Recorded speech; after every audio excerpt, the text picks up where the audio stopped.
Good news as we head into the weekend. The entire 2025 rookie class for the Buffalo Bills is now under contract with training camp starting on Wednesday. TJ Sanders officially signed his 4-year rookie deal earlier this morning. And he is among plenty of second-round picks who have signed their deals, and that does also include this morning Seattle's Nick Emenwari, the third overall pick of the second round, gets a fully guaranteed contract. NFLPA's executive director Lloyd Howell announced his resignation after 2 years in the role earlier today. The Board of Players' Representatives is expected to meet soon to discuss the next steps, which potentially include naming an interim executive director. Baseball is back today. The All-Star break has wrapped up. Jays host the Giants. Mets have the Reds in town, and the Yankees, they're down in Atlanta against the Braves. All three are going to get started just after 7 o'clock, while the Bisons, they are at home against the Storm Chasers just after 6:30. That game can be heard on our sister station, the Bet 1520.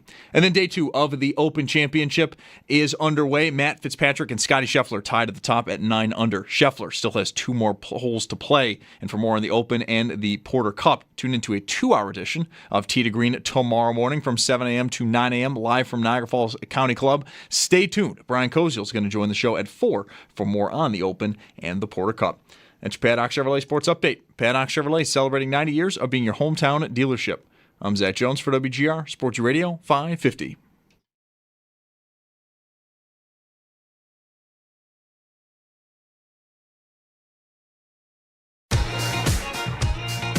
My dad's not here right now. He's still at work.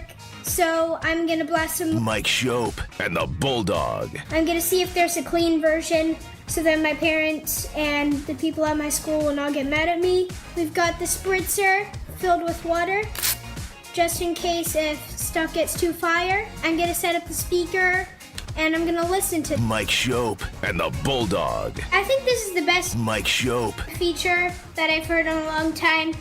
I think his flow is really good in it, and I like his aggressiveness on it, and the Bulldog. Put not enough effort in it. I think overall his flow was good, but I don't like that mobile rapping. That was my review of Mike Schopp and the Bulldog. Didn't need a spritzer. Wasn't fire enough. No spritzer for you.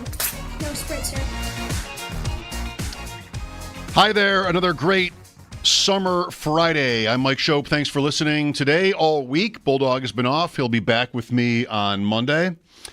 Before you ask, what was I just doing?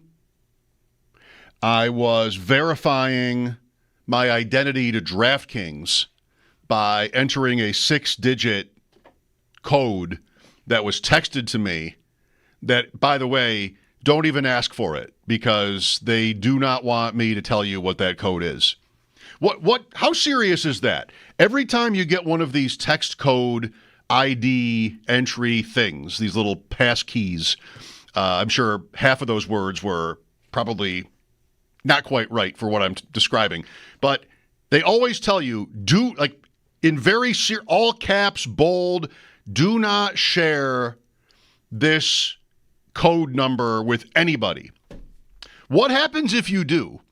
Once I've already entered it, if I told G this 6-digit number from DraftKings, could he just easily access my account and start wagering my $198? Could he just sort of oh, awesome. I'm not giving him the password. I'm just giving him the temporary 10-minute long code to be able to, sort of the backup for the password. It's not even a password anymore. It's the fingerprint, the biometrics. Should you not share that?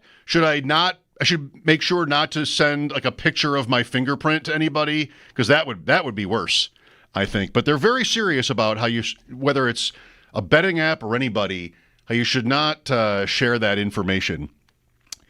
Well, not to force it, but speaking of betting, Sam Panayotovich today. I wonder if it's football season yet for Sam. I mean, it is for me. It's also, if you go back years with this show, I mean, it really is Fantasy Friday. It should be.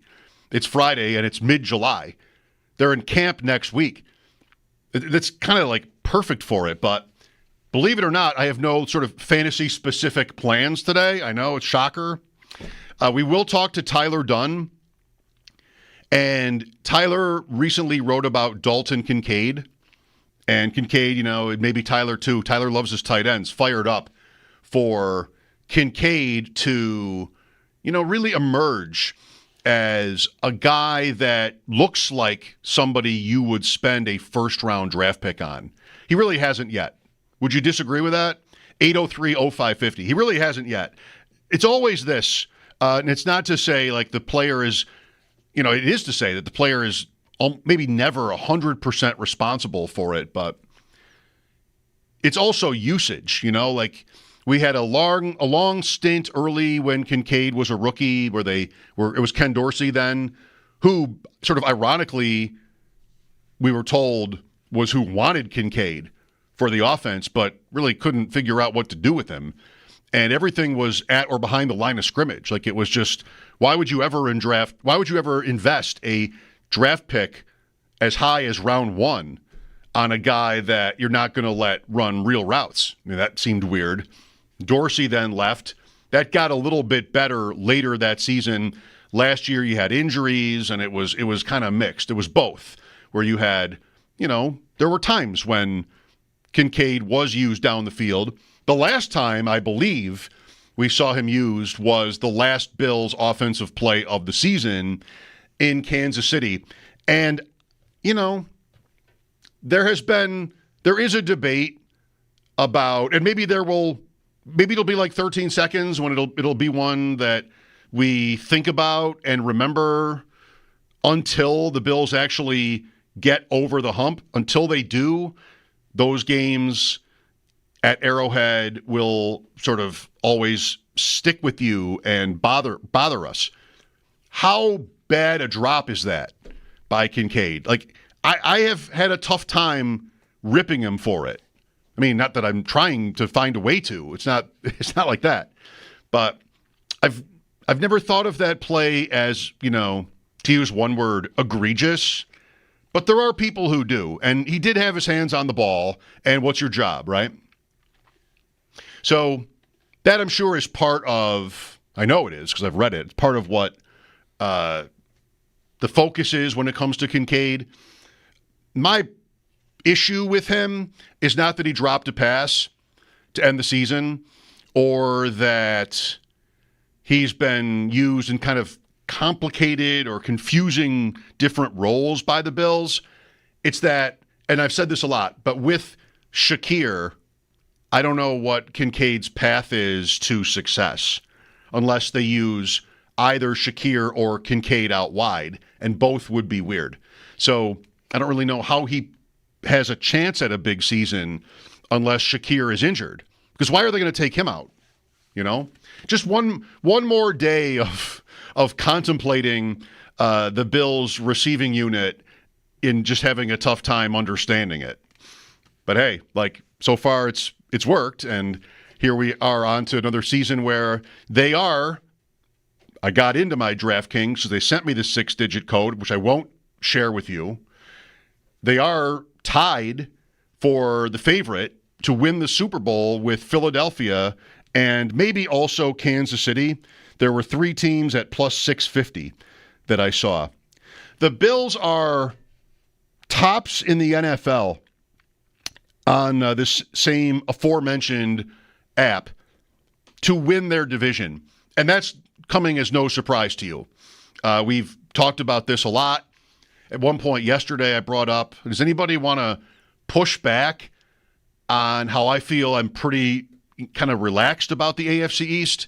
And nobody did. So I feel like we're all on the same page there, that it's just over already.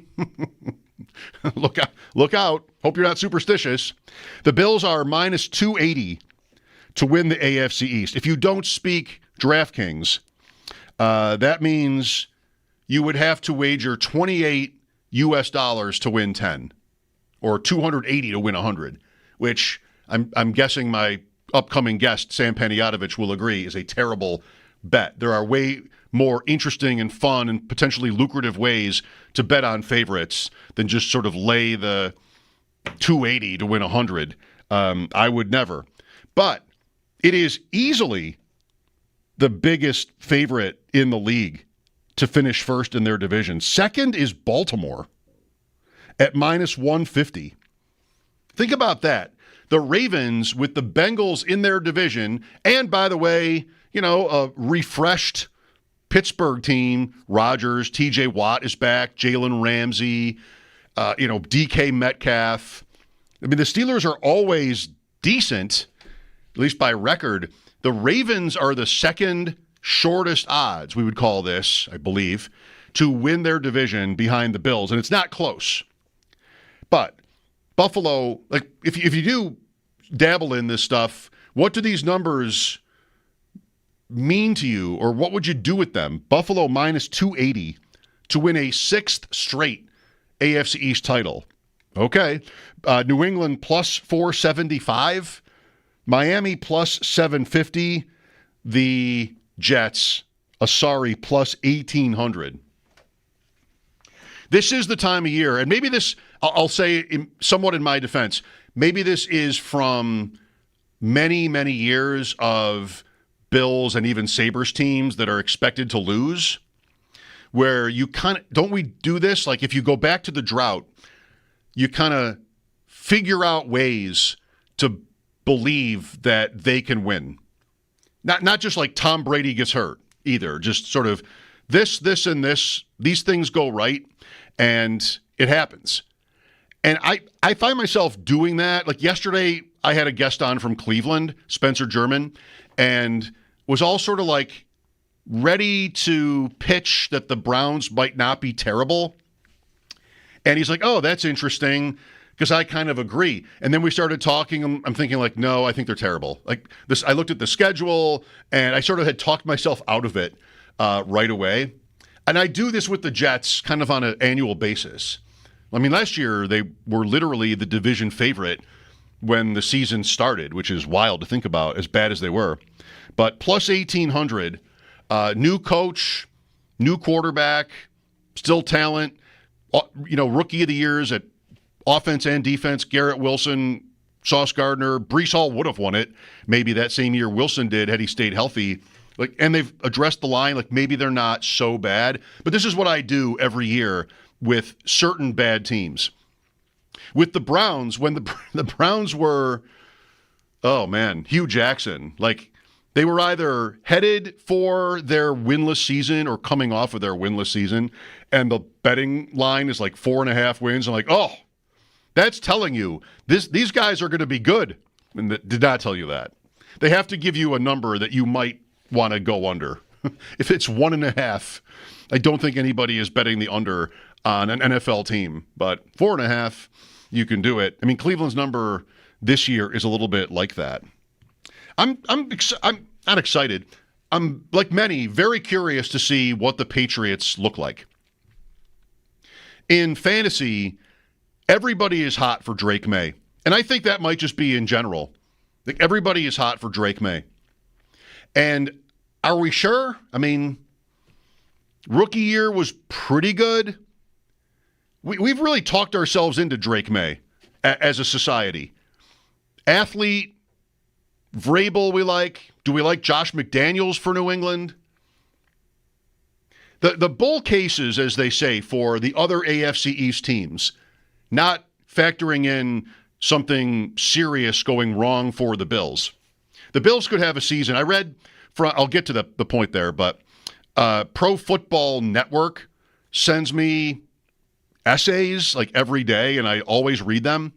And this week they did best case and worst case for every team. And their worst case scenario for the Bills was 11-6.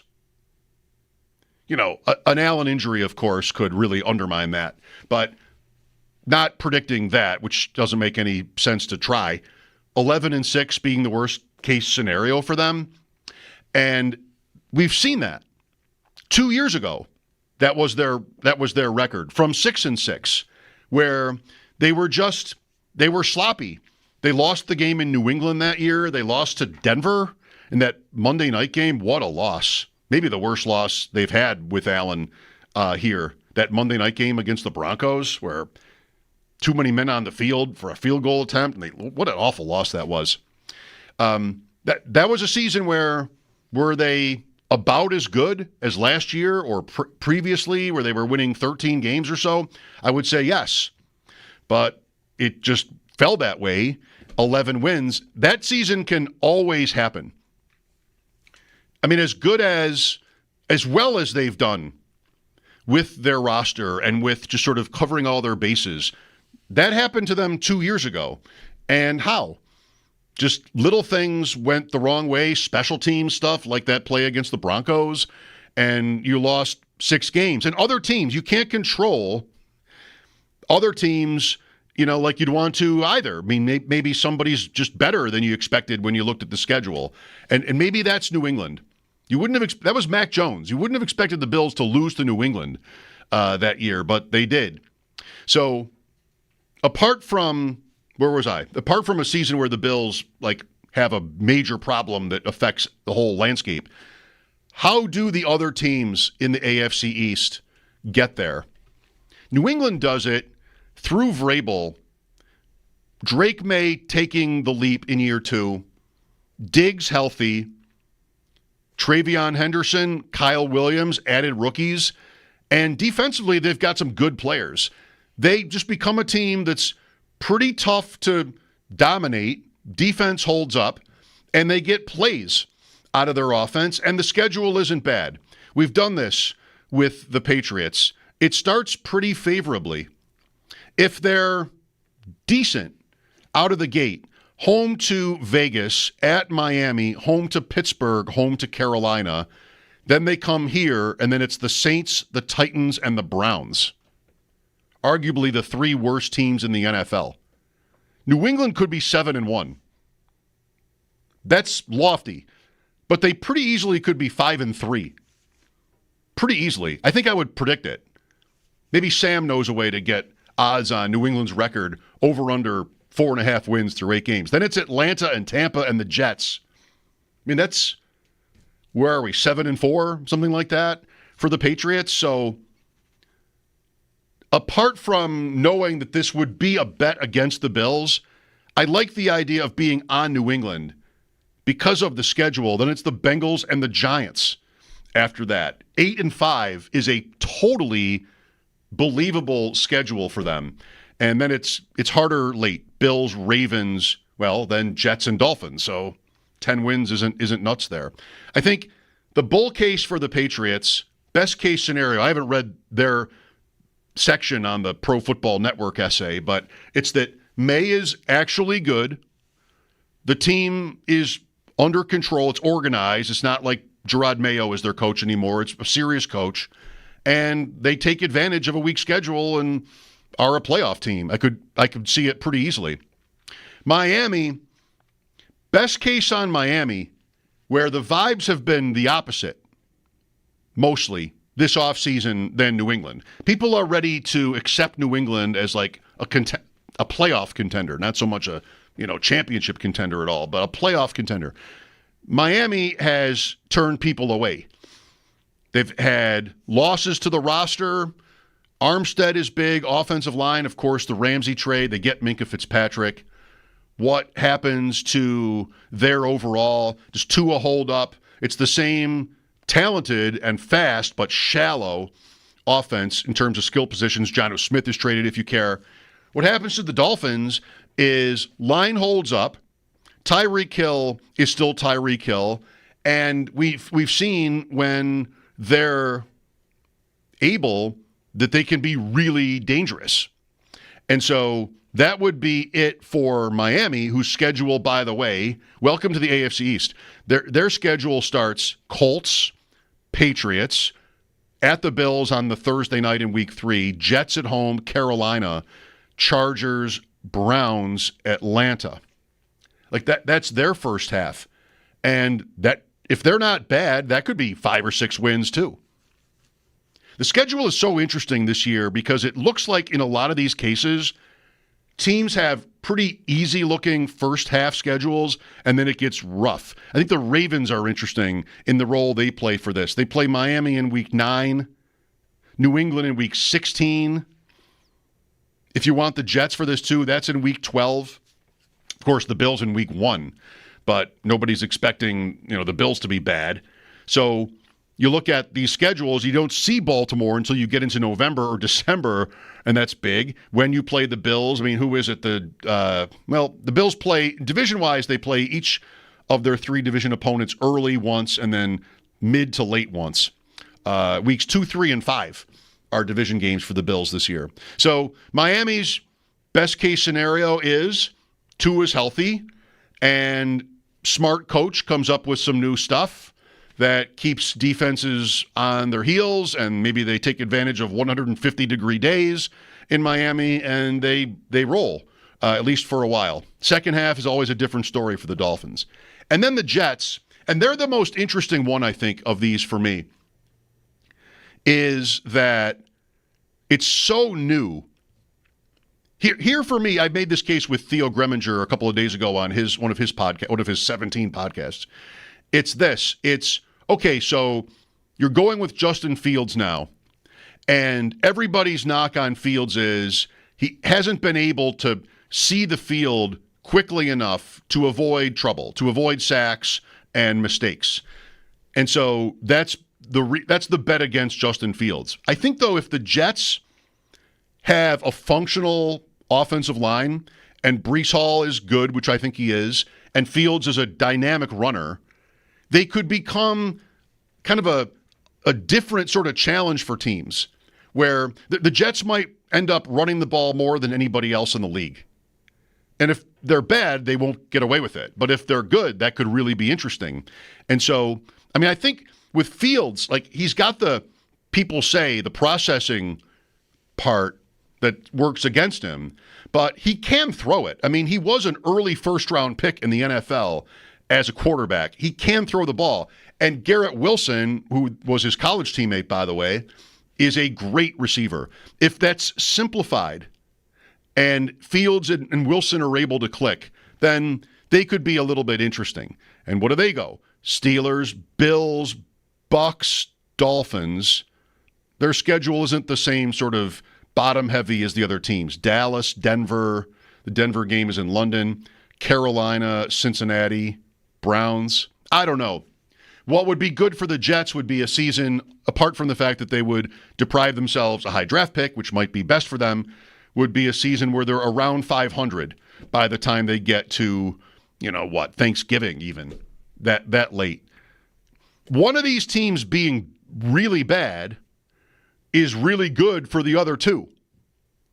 Because of course, it's 2 games a year. So if it turns out that the Dolphins, just to pick one for the point, are in shambles, Jets benefit, Patriots benefit, and bring them up in the wild card conversation. Of course, Bills too, if the Bills are just clearly the better team there.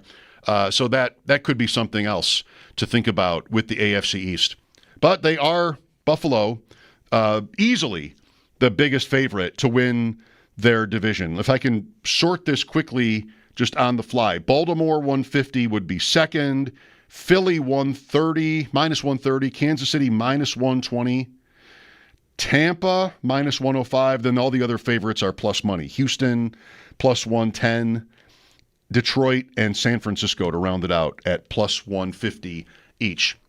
Who am I to talk about betting odds with Sam Panayotovich waiting in the green room from Bet Sweats? Sam next, mostly NFL. I know he did a little bit on the Heisman with Bulldog last week. He asked me to consider a question about the Heisman Trophy, and I have. I haven't thought of one yet, but I have considered it. So that'll be next. We have Brian Kosial coming on, Open Championship late in the day. Scotty Scheffler is the leader, 10 under on the last hole, 1 up in the tournament. Here we are again. And also, as I mentioned, Tyler Dunn later on. Bisons are home. Dallas Keuchel, longtime Major League vet, is pitching against the Bisons tonight, by the way, for Omaha. If you're like me and somebody who'd want to know that when considering whether to go to the ballpark tonight, somebody that you've maybe, if you're a baseball fan, known of for a long time, is tonight's opposing starting pitcher. Okay, break, and then Sammy P. This is Mike Schopp. Again, happy Friday. Thanks for being with me on this beautiful day. This is WGR.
by as Scotty Scheffler shoots a 64, his career low in a major, to take the lead into the weekend at the Open Championship, is how he was able to change clothes 5 times during this round.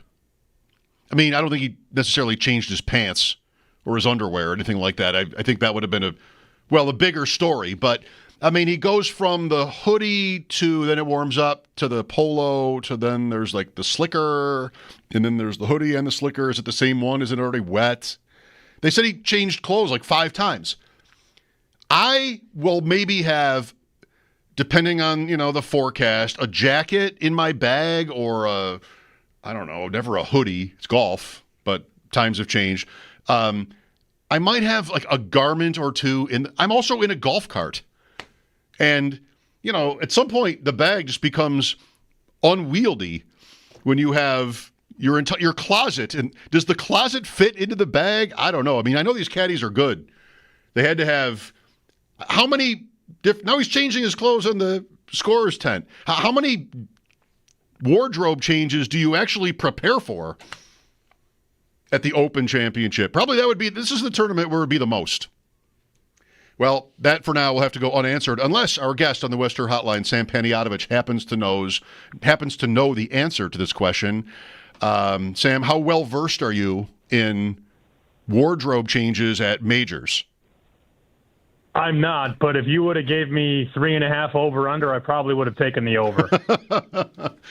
These bags are, lightweight enough and big enough to handle numerous jackets and hoodies, apparently. I guess so. Well, when you're the best player in the world, you can do whatever you want. And it's funny you bring up Scotty to start, because that's where I was going to start. I haven't watched a single second of the Open Championship. And don't you dare call it the British, people. It's the Open Championship.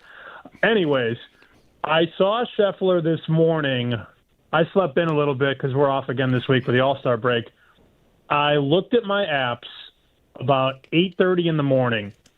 Scotty Scheffler was about plus 185 to win the whole tournament. And what does every golf wise guy tell you? Oh, you can't bet plus 185. There's no value. Well, the price right now is minus 200 or higher.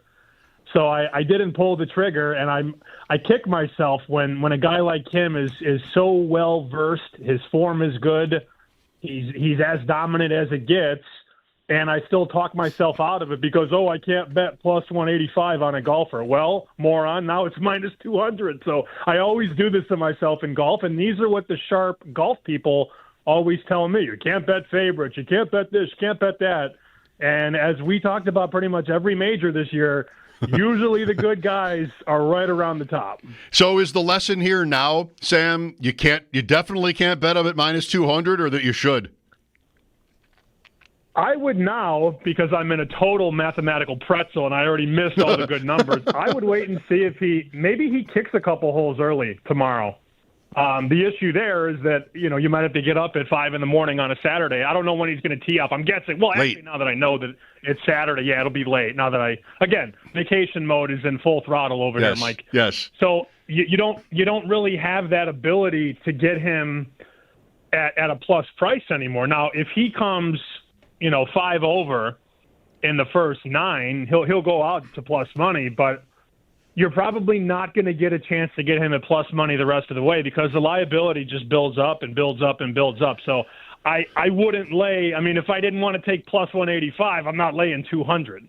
He's almost definitely not going to be far from the lead by the time he tees off, which I'm guessing will be our time or Eastern time, at least between like 10:30, something like that. 5-hour round, 5 hours ahead, 3 o'clock local, maybe. So, I mean, this morning you got up and he was plus 185 because he was 6 shots back. Like that was Brian Harman, 5 shots back. Brian Harman at -8, and Scheffler hadn't teed off yet at 3 under. There were a lot of people between the lead and him. That's the kind of respect he gets. But very unlikely tomorrow he'll be far from the lead. I don't know. The weather is interesting here too. But by the time he starts his round, for him to lose, he's going to have to shoot like 72 or something like that and bring a lot of people into it. That's my guess.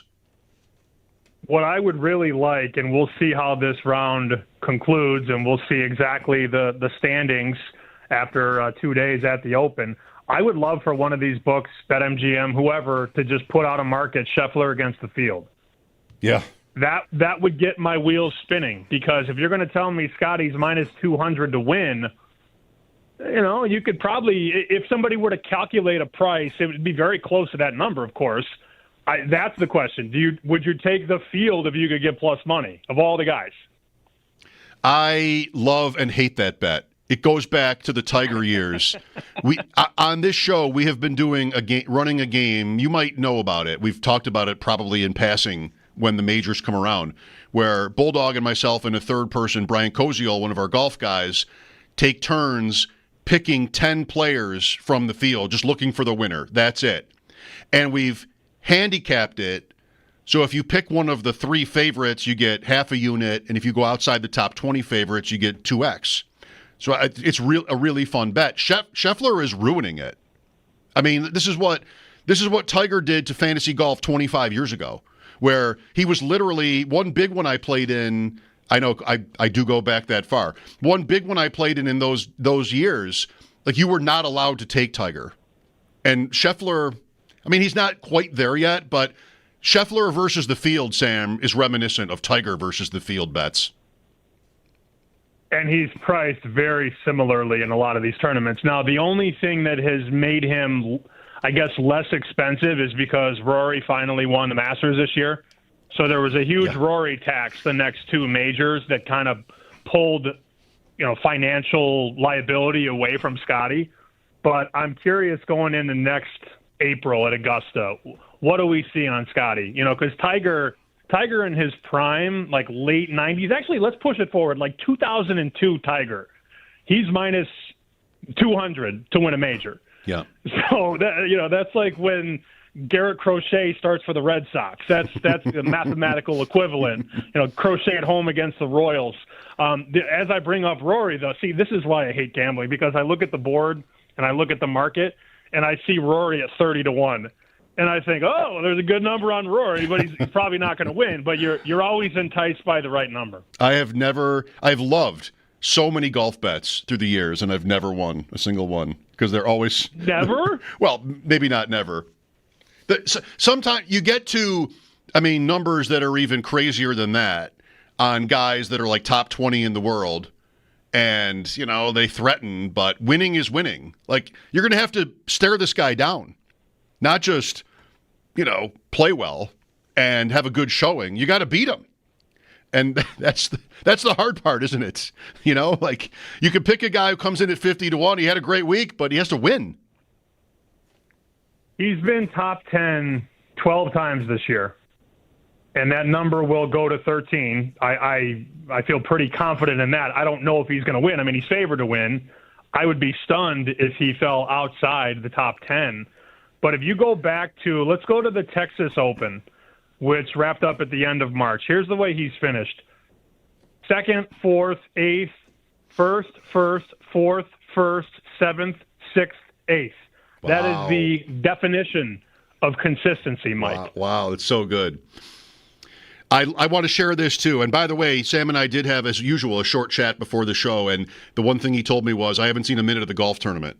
So we're still on the golf. But the other day, before the tournament started, I saw a graphic on the Golf Channel of the greats and their average finish in the Open Championship. And Tiger's was 18th. He won 3, but his average finish was 18th. McIlroy was something like 37th. And many of the other, tip of the tongue great golfers in history, kind of in that range. Jack Nicklaus was 3rd. His average finish over 20 years in that tournament, if I saw it right, was 3.2. That's pretty good. Wow. Credit to him. Also, the field clearly not as talented as it is now. Okay, let's see. I'm going to get you a price by the end of this segment, because I can't do it at BetMGM, but I know somebody will let me parlay Scheffler to win and the Bills to win the AFC East. I'm going to get in on that. Yep. Bang, bang, bang. Why is that not sponsored yet? The weekly Bills to win the AFC East, which I was talking about here earlier today, minus 280 at BetMGM. I think that number is stretching out a little bit. And the second shortest in the NFL to win their division is Baltimore at minus 150, which is kind of interesting too. Hey, look, the hot dogs have been eaten, Sam. It's kind of football season here. We're going to camp. It's kind of starting. Is the NFL, I mean, you're going back to work on Monday. Is that where your head is?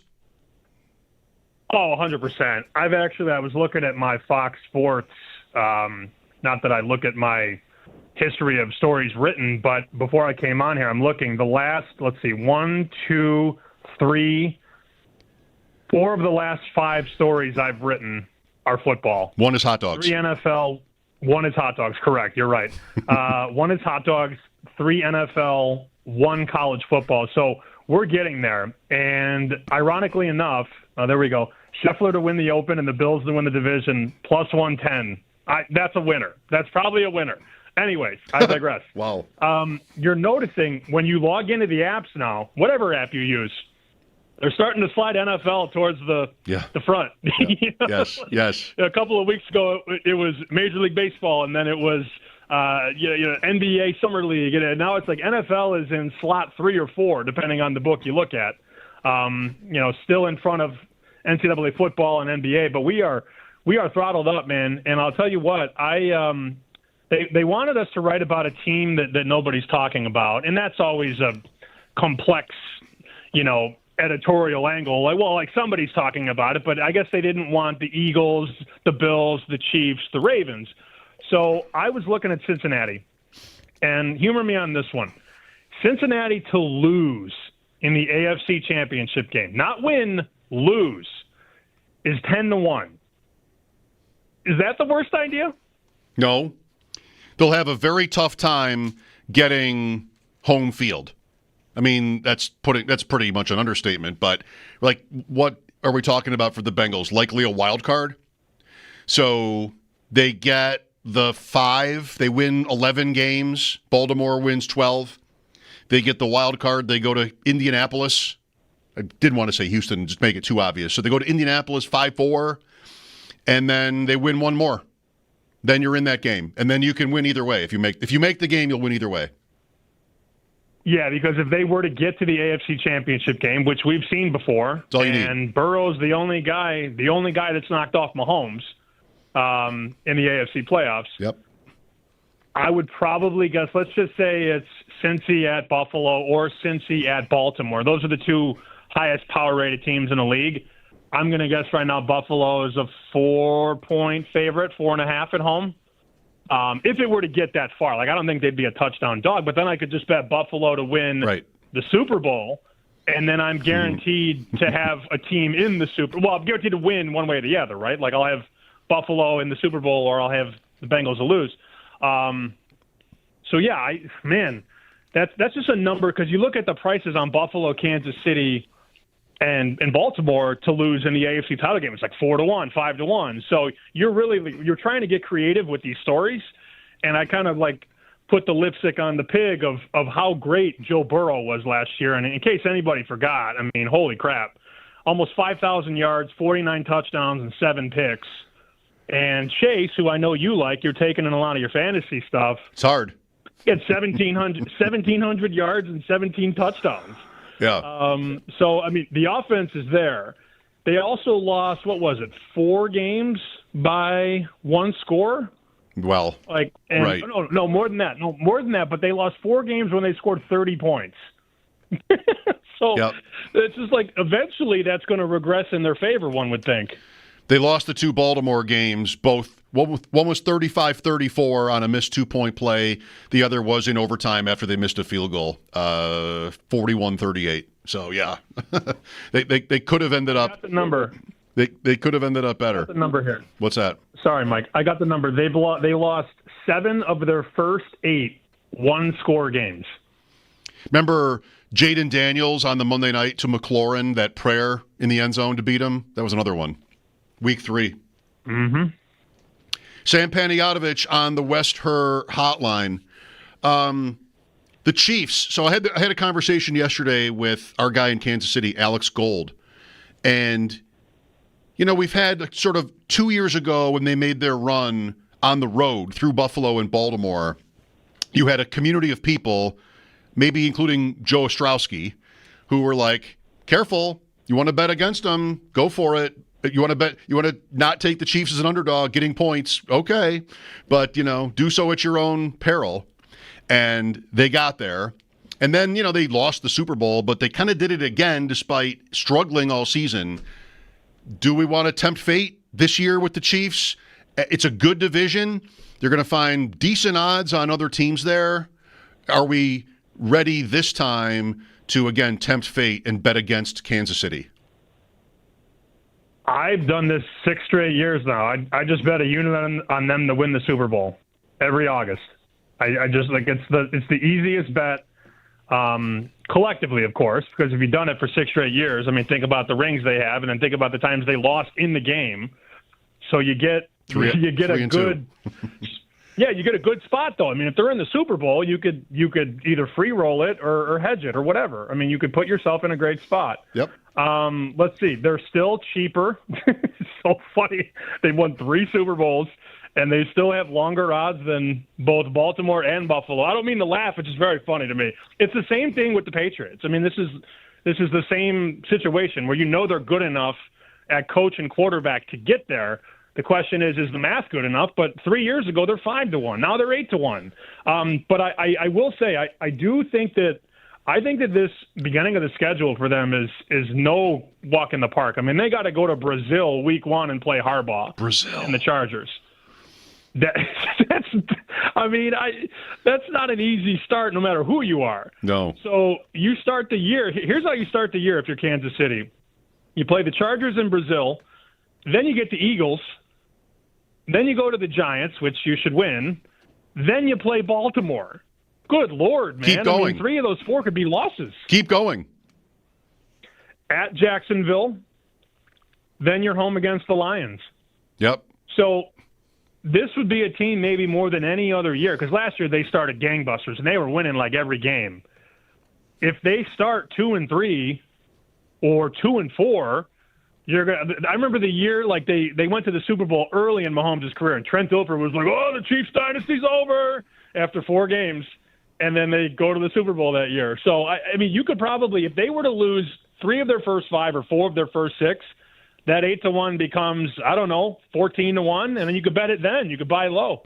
That's what the move would be. There are a number of teams whose schedules seem really tipped either toward the front half or the back half this year. So there might be an edge somewhere in your world, our world, dare I say it, in that. Do you have just a couple of minutes left with Sam? Do you have a favorite division winner bet?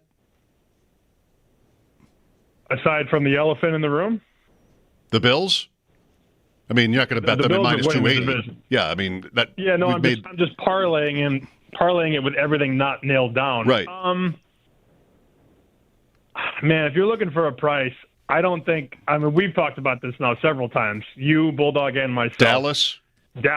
Yep. Dallas is the one. Just for a price. Look, I can sit here and go, all right, let me give you every favorite. But I can tell you this. The Westgate had them. Westgate's a casino in Vegas, the Superbook.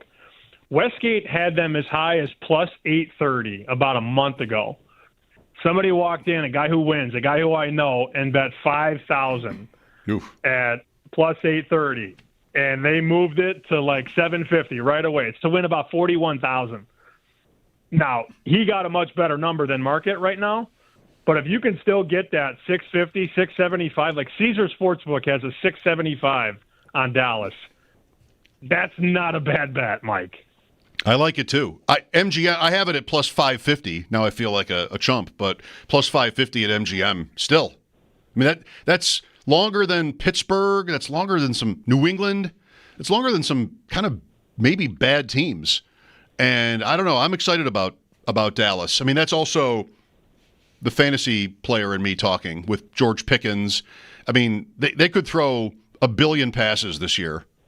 Lamb, Pickens, Ferguson, they're nowhere at running back, Sam. Like, if Prescott stays healthy, which he hasn't always done, that could be a huge year. There's your MVP bet. If they win the division from where they've been, and he was second 2 years ago.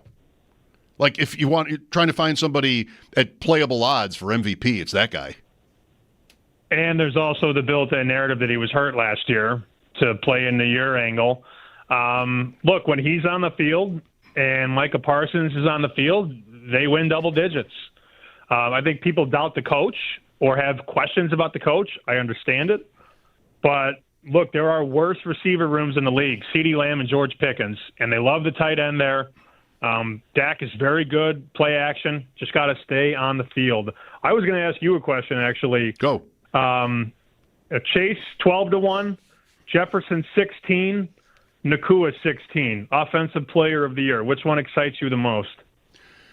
Jefferson, because I think Chase is, he's sort of the guy who's already, did he win the award last year? He had the Triple Crown in receiving stats. No, so Barkley, of course. won it last year. So it doesn't matter. Like, he's already up here.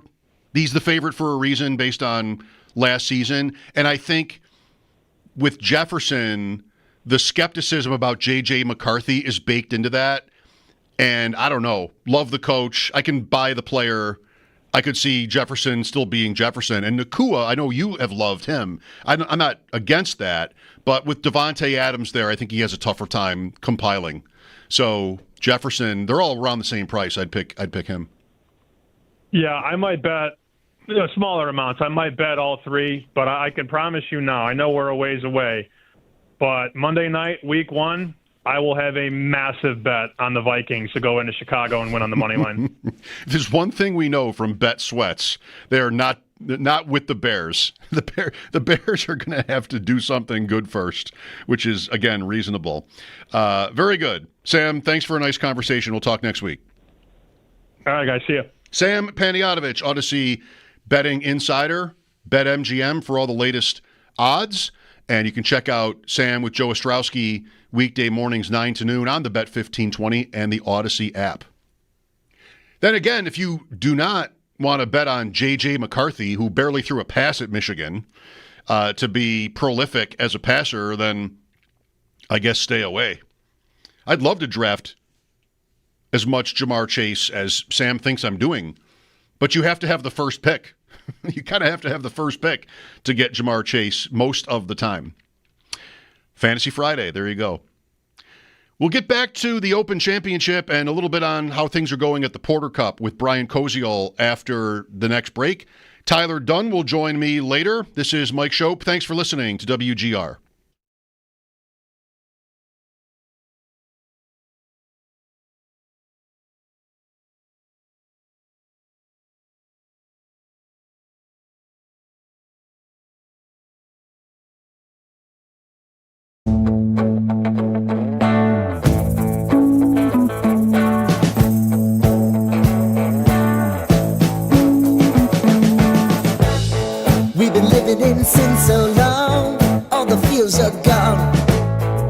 Stopped me on the street last night, said everything's alright.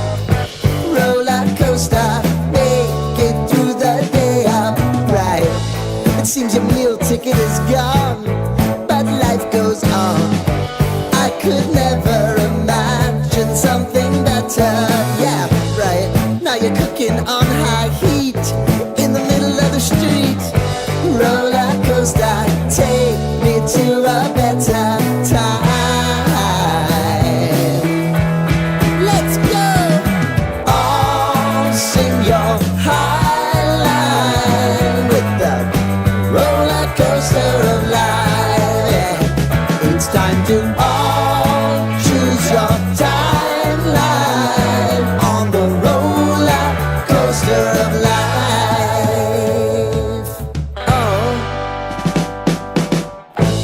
You seem to easily forget how to place your bet. When everyday life gets you down, you gotta steal the crown. Got to own it. Don't bitch and moan about it, please. God forbid you scrape your knees, and it's nothing to sneeze at. Oh, I've told you over and over again. You gotta get both hands around it and make your own plans. Roller coaster, it's taking over, it's about time.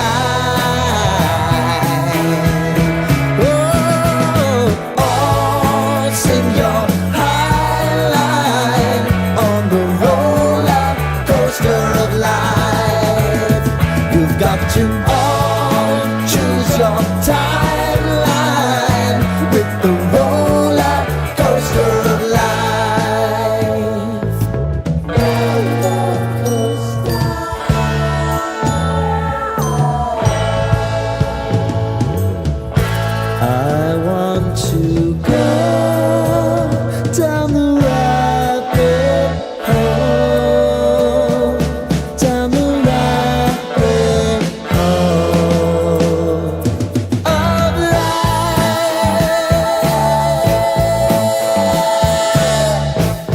And now it's about to leave. Oh, roller coaster.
The Bills' entire 2025 rookie draft class is now under contract as it became official this morning. TJ Sanders signs his 4-year rookie deal. And now, next up is training camp, which will begin on Wednesday. Plenty more second-round picks have also been signing their rookie deals. That does include the third overall pick of the second round, Seattle's safety Nick Emenwari. He gets a fully guaranteed contract. And then NFLPA Executive Director Lloyd Howell did announce his resignation after 2 years in the role. The Board of Player Representatives is expected to meet soon to discuss the next step, which potentially include naming an interim executive director. Baseball's back as the All-Star Week has wrapped up. The Jays host the Giants. The Mets have the Reds in town. And the Yankees, they are down in Atlanta to take on the Braves. All three of those games are going to start just after 7, while the Bisons are home against the Storm Chasers just after 6:30. That game can be heard on our sister station, The Bet, 15:20. And then day 2 of the Open Championship sees world number 1, Scottie Scheffler, in front at 10 under. Shot a round of 64. And for more on the Open and the Porter Cup, tune in. Coming up next is Brian Kosial will join the show, but also tune in tomorrow, a 2-hour edition of Tee to Green from 7 a.m. to 9 a.m. live from Niagara Falls County Country Club. That's Paddock Chevrolet Sports Update. Paddock Chevrolet celebrating 90 years of being your hometown dealership. I'm Zach Jones for WGR Sports Radio 550.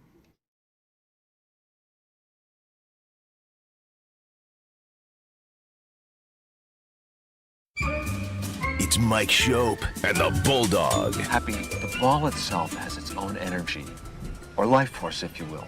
Its natural environment is in the home. So why don't you send them home? It's Mike Schopp Why didn't you just go home? That's your home! Are you too good for your home? Answer me! and the Bulldog. That Happy Gilmore, he's a real crack up, isn't he? I mean, he's a hoot. You know, what was great today, one of his fans mooned me and had Happy written on his ass. Ha on the one cheek, and then, sure enough, PPY right there in the other. It's Mike Schopp and the Bulldog Happy learned how to putt. Uh-oh. on WGR Sports Radio 550. That guy's talking to his ball. Angrily. At one point. Angrily talking to his ball.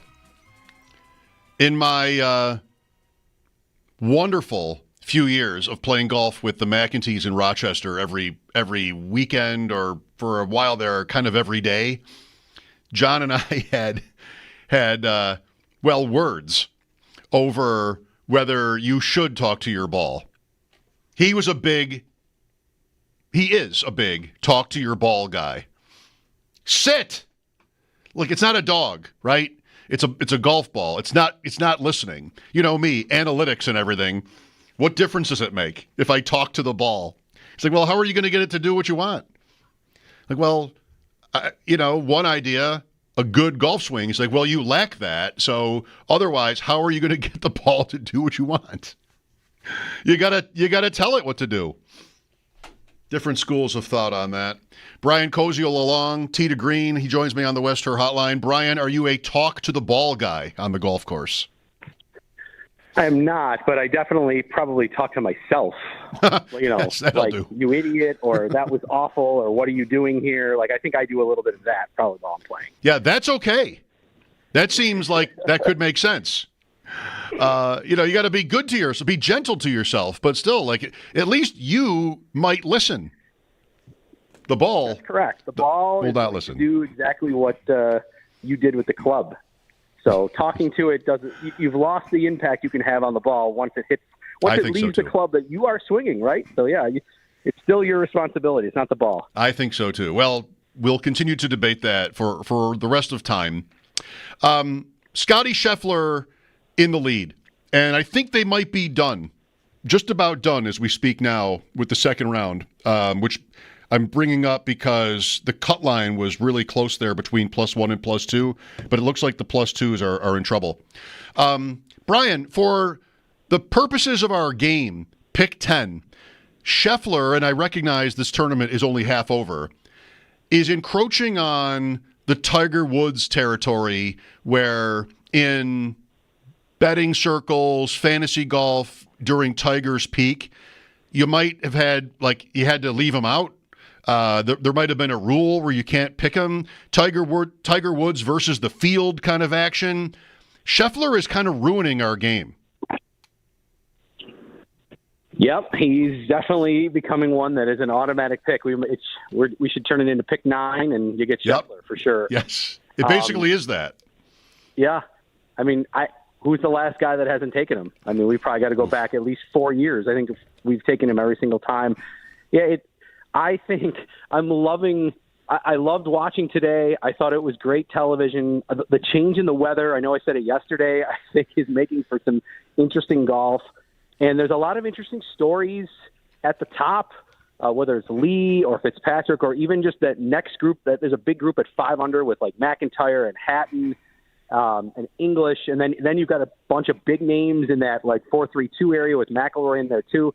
And there's a little bit of me that's like, I want it to be more interesting because there's still 2 more full days. And then there's a little bit of me that says, is it over already? Like, I hope that's not what happens. But, man, he's in the lead. He's first in approach shots and first in putting. If there's anything we've said over Scheffler's dominance here over the last 3 seasons of golf is that, well, if he could just be average putting, he dominates every other category. Well, he's first in putting. So, I mean, that just shows right now how confident he is. And that's pretty alarming to the rest of the field that if his putter's hot, I mean, his distance control is just so good. When you watch him play, watch where his ball lands in comparison to, being pinned high, I guess is the kind of the phrase that we like to use when we're playing. He's so good with his distance control, and it matters at courses where there's a lot of penalty areas or a lot of trouble around the green, and there's areas you're trying to avoid. Yeah, he's locked in. Shame on me for even saying this. I was thinking this afternoon, I'm like, well, if he gets this done, next year's U.S. Open, he could quickly join the Grand Slam club. He'd already have all 4. I know he's only won 2 of the 4. I'm already jumping ahead here, but it almost feels a little bit like old Tiger days where Tiger was right there at day 1, and then he pounces on day 2, and now he starts to pull away. Over the next 36 holes, can somebody be better? I'm less to argue, yes. If it was 1 round, I'm like, well, one of these guys could beat him for 1. But can they beat him over 2 when he's already got a lead? It makes all those nice big names that are sitting between like 5 under and 3 under, like, can they beat Scheffler by more than 6 or 7 over these next 36 holes? Like, I think that's a tall task. And if he wins here, we'll have all the way up until April to talk about whether he can win 4 in a row, because that'll be 2. But he'll be the favorite at Augusta, and then wherever the PGA is, where he has been, dominant. So there'll be that to talk about too. And I won't mind that. Dare I ask, his A game versus Tiger's in his prime, what are the differences? I mean, I think that we definitely have established this week by his comments with Scheffler that there's a different attitude between the 2 players, maybe extremely different. But actually, mechanically on the golf course, what's the difference? Tiger was close to perfect. Scheffler sort of sounds like or looks like he gets there too. Tiger just more power, Brian? What are the differences? Yeah, I think to go with your first part, I think the attitude piece, no one is walking up to the tee like there was that mental and physical intimidation with Tiger, not necessarily because of Tiger's size, but because of his power. And, as you mentioned, like he mentally said, I'm here, I'm going to beat you. My job over the next 18 holes to see how many I can beat you by. And guys felt that. And we would always say, man, no one is stepping up to Tiger here. He's just on cruise control. I don't know if Scheffler brings that sort of like mental dominance because he's so nice and everybody loves him and he's friendly. And he doesn't give you that, like, I'm here to beat your brains out sort of attitude, at least publicly. He definitely at least says in the nice, calm, soft words, like, I want to win, I'm very competitive, that sort of thing. It doesn't come across the same. And on tour, even with Tiger, like, by far he would get the biggest galleries and everything. But, I mean, right now you could still say, like, is McElroy at least more popular or at least more well-known globally? I think so. I don't know. I think so. Yeah. I think McElroy is a household name, and his face is widely recognizable in a way that Scheffler's isn't. But I don't have to be right. Yeah. And then as far as playing goes, I would say Scheffler maybe I don't mean to insult Tiger. This is going to come off that way. But I think Scheffler is almost more consistent.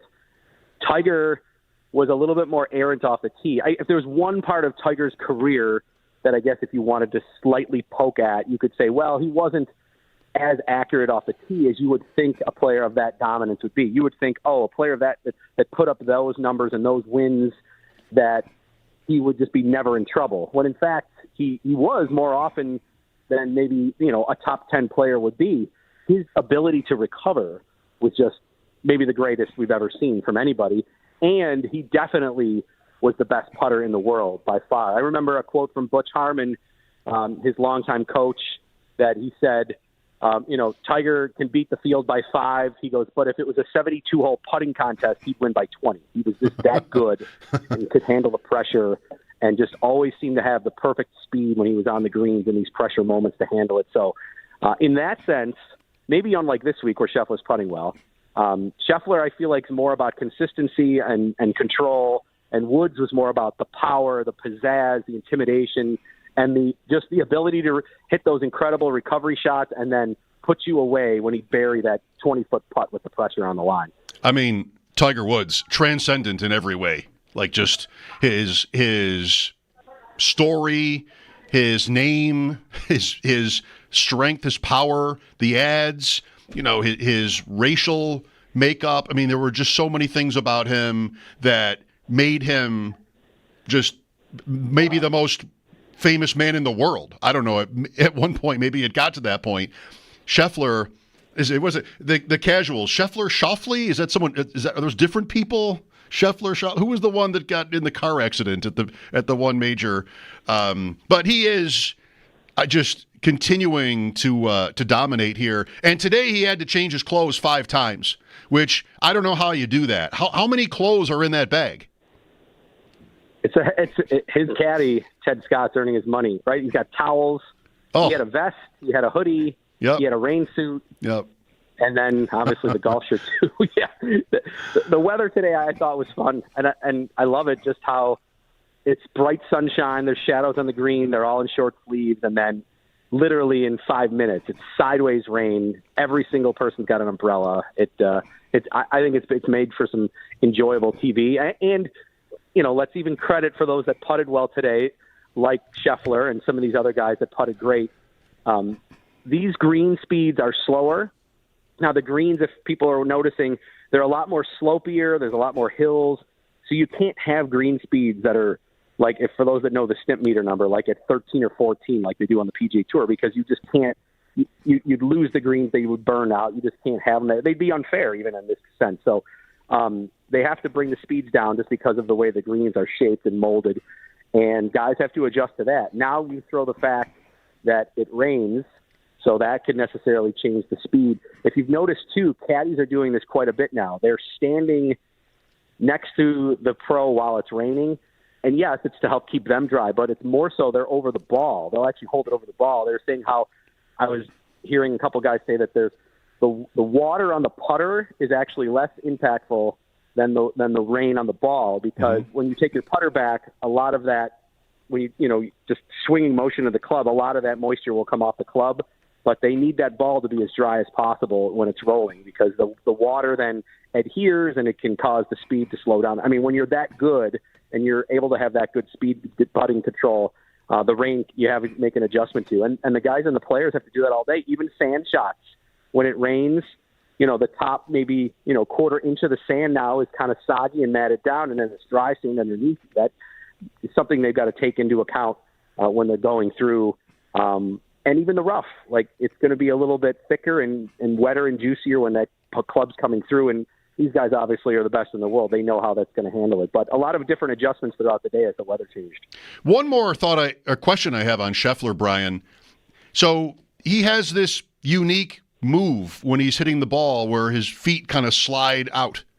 And I wonder if anybody's going to be or is teaching that. Is there something defensible? I mean, he's number one. What is that move? How does he get away with it? And is it a thing that somebody out there is telling their pupils to do? I would think no. I mean, based upon the conversations I have each week with a PGA Pro when we go to do our show, none of them are saying like it's something that you ideally want to copy, but it makes it work for him. At impact, he gets everything where it needs to be, which is really, that's all that matters. I mean, for years, we would talk about Jim Furyk's swing. Like, that's something that you wouldn't teach someone to do. But at impact, he's where he needs to be, and that's all that matters. Is when that club face makes contact with the ball, where is everything at? And he's able to get that. Now, I think a piece of Scheffler's feet coming off the ground, that's something that's been a trend probably over the last 5 to 10 years here, where guys are trying to maximize their distance. They're trying to get their hips through quicker and quicker. which allows that torque and that club to really, really sit back, and that what allows to whip it through. And that's where they're kind of gaining their extra distance on something like that. So the feet off the ground thing, even though for Scheffler it's more of almost even a slide, that's something that I feel like that pros are definitely telling people to do now, especially when they're hitting their driver. Well, you say you talk to pros all the time. Hopefully you have enough influence where you can help me somehow eradicate the habit golfers have of when they finish their rounds, take the hat off, rub their hand through their hair, and then immediately shake 7 hands. Just getting the hair sweat all over their competitors. I mean, we've got to remember, let's shake hands first. Not that your hand isn't filthy already, but before we go running it through our hair. Come on. Let's go. Let's be better. It's all marketing and branding. You know that, Mike. The second the hat comes off, we got to make sure we look good for the kids. Yeah. I understand, though. You're right. Think about, I mean, gross.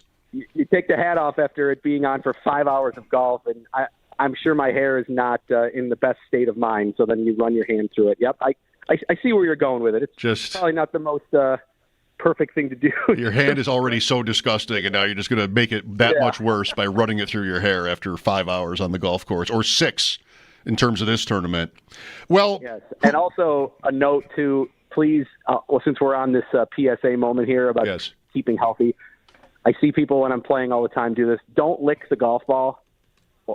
Or put your tee in their mouth. There's so many chemicals and fertilizers on a golf course.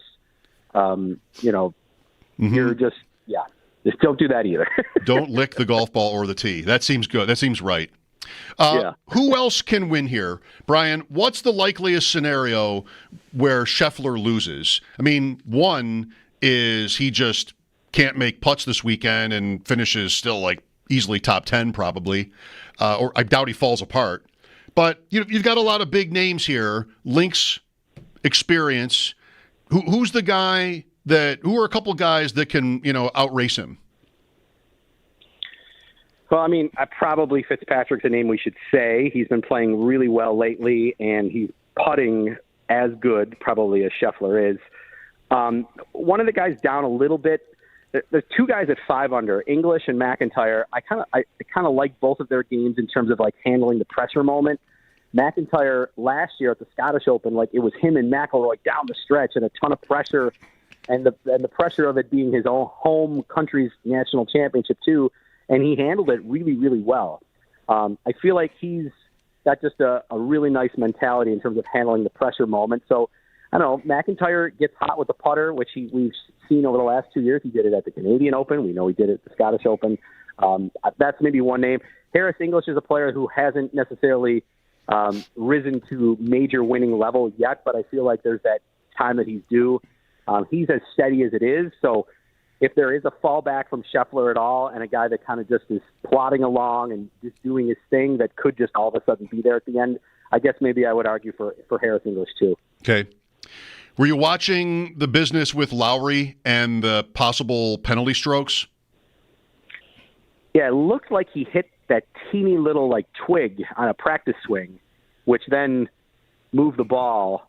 And I mean, I know the announcers were being pretty politically correct about saying like, well, we have to see. I'm like, well, clearly the second he made that practice swing, the ball ended up moving.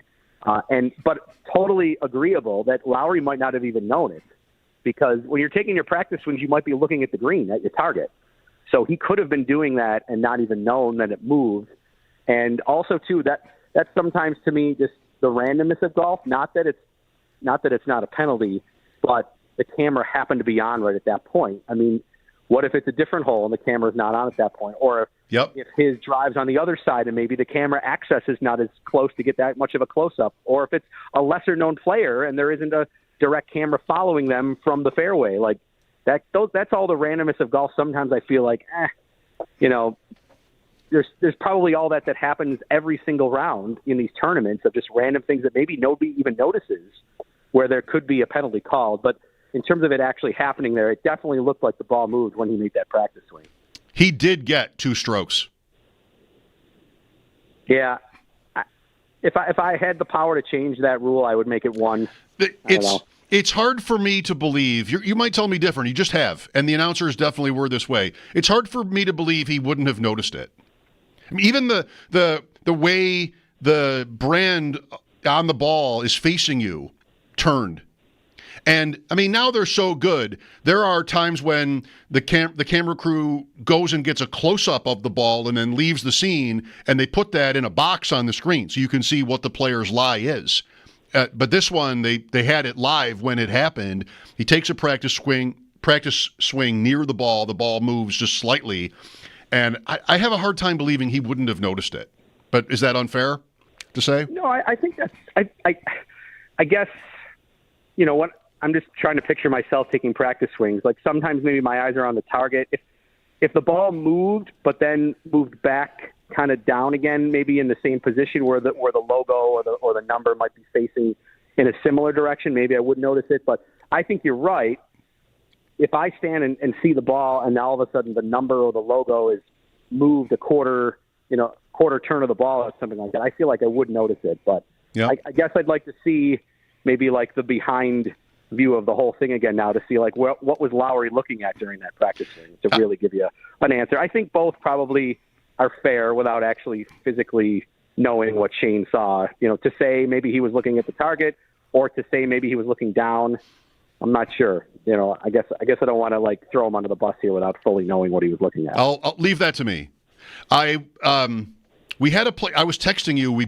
You thought it might have been Harris English. There was a player recently we were talking about who penalized himself a stroke, or maybe it was two, for this happening, and he saw it, and he immediately brought it to the other's attention. Like, this just happened. He called it on himself. That's what golf wants you to do. So, yes, the cameras might it's not a level playing field because the cameras are not following everybody out there, and it could happen to someone else and no one would know it. But this is what happens. And I know that obviously the camera got it. This was after Lowry had already taken the shot, or do you think, like, was Lowry made aware? It was half watching on mute at times, so I didn't know if they were actually, like, if Lowry was aware of what was happening as he was walking up that hole. TV only pointed it out after it happened, and as far as I know, they only got around to telling Lowry a few holes later as he was walking up on a different hole. They told him, look, we have this, and we'll talk to you when the round is over about it. And then they said they're going to ask him what he saw. And one of the announcers said, well, what's that going to mean? Like, he's going to say he didn't see the ball move, right? Like, are they not going to penalize him because he said he didn't see the ball move? But apparently they did. If he said, I saw it move, well, then he should have told his playing partners at that moment right away. That's right. Because you're keeping score for each other. So, you know, I would probably 100% predict he's going to say I didn't see it move then, because if he did see it move, he would have said it already. And, yep. You know, I don't think Shane Lowry's out here to try to, like, get one over. I mean, he knows every single thing is being recorded. So if he saw it, I'm sure he would have said something. They did ding him anyway. So I don't know exactly what happened there. I can find out, but they did ding him anyway. All right, Brian, what have you got coming up at 5? So we've got our Duster Challenge. We're over here setting up at Glen Oak, and we've got 108 putters. We're sold out for the third straight year in a row. We just set up the whole putting course on the Glen Oak super big putting green. So we've got 108 putters. We're going to get it down to 16, make a cut, and then do 9-hole match plays, 1 versus 16, 2 versus 15, and so on, to eventually crown a champion. And we're raising money tonight for PGA Hope. It's for military veterans to give them, as they come back from serving our country, like golf experiences or maybe even golf equipment or something if they have a disability that can help them kind of enjoy the game better, get them around PGA pros, give them lessons, put them in scenarios to try to help them get them back to kind of normal life settings again. So, you know, we're obviously so grateful for what they do for our country. So, we're hoping tonight last year we raised $6,500. We're hoping to break $7,000 tonight. We're trending that way. We got raffles and prizes and all that sort of stuff. So Bulldog and Owen are this year's WGR celebrity invites to the tournament. So we'll get to see how those guys are. In fact, Bulldog and Owen are so dedicated, Mike. Before I came on the air with you, they actually are here at Glen Oak playing the golf course. They were just making the turn. So yes, it's a full day of golf for your radio partner here today. Yeah, shocking. Today might be he never gets out. The best I know you love to analyze weather here. I do. This might be the best weather day of the official summer here in Western New York. Yeah. It is perfect. We lucked out with that. Low humidity, sunny, the temperature, teeny little breeze. It's perfect. Great. Congrats on this event, and good luck to you and Bulldog and Owen out there today. Very cool, and enjoy the rest of the tournament. Thank you. Yep, 2 good rounds, and we'll have 2-hour tee to green tomorrow, and we'll be at the final round of the Porter Cup, too, where we're going to be at Niagara Falls Country Club tomorrow. By the way, Brian Harmon, who's in contention, he won the 2007 Porter Cup, and I was looking at the leaderboard of it today. Second place that year was Chris Kirk. Mm-hmm. Third place that year, Jason Kokrak. Fourth place that year, Billy Horschel. 11th was Dustin Johnson. 22nd was Ricky Fowler. So that was a stacked field. Harmon was 22 under par, setting the Porter Cup record that year when he won it in 07. Was he really slow even then? Would you know? Oh, my God. They're still counting the waggles. They're still counting the waggles. British press, from what I've been following from them, they are all over his waggles. Oh, but yeah. They probably should be reminded. Sergio used to do the same thing. Yeah, and the crowd got on him sometimes. Yes. U.S. Open, anyway. Beth Page, I remember watching that. Harmon is painful. You're right. I wish that would stop. That doesn't promote what we should be copying from professionals. It's a bad example for the kids. 8 under, very much in it, Brian Harmon. Thanks, Brian. Okay, thanks, Mike. Have a good weekend. You too. Brian Kosial on the Open Championship, and he's got that event at Glen Oak coming up later today. 803-0550, talking some Bills props earlier, the golf, rule stuff. Go a lot of different places. Give me a minute and I'll figure out where I want to go. If you have a thought on anything that we've talked about today or this week, James Cook has been big this week. Again, that's the law. Give me a call and we'll discuss it. Tyler Dunn coming up at 5, just over a half an hour away. This is Mike Schopp on WGR.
Officially this morning, TJ Sanders signed his 4-year rookie deal, and he is not the only second-round pick. Plenty have been signing over the last 48 hours. That does also include Seattle's Nick Emenwari. He gets a fully guaranteed contract. He was the 3rd overall pick in the 2nd round. Bills camp is going to get going on Wednesday. And speaking of training camps, 49ers, they have placed wide receivers Brandon Ayuk and Ricky Pearsall on the active, physically unable to perform list as they are getting ready to begin camp.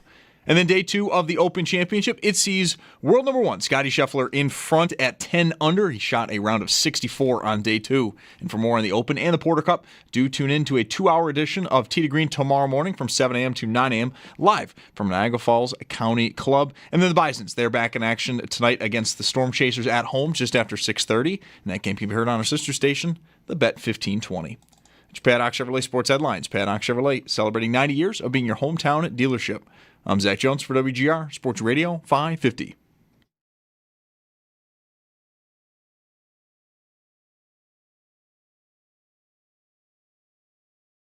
After an off-season-long standoff, a mini-camp holdout, T.J. Watt, as expected, not going anywhere. The sides agreeing on a 3-year, $123 million contract extension that locks up Watt through 2028. It makes him not only now the highest paid non-quarterback in NFL history at $41 million per year, it is also the 2nd largest contract ever in Steelers history behind, DK Metcalf.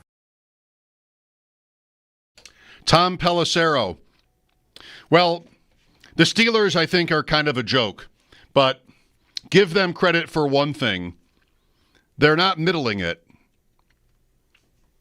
They couldn't really have done much better than Aaron Rodgers.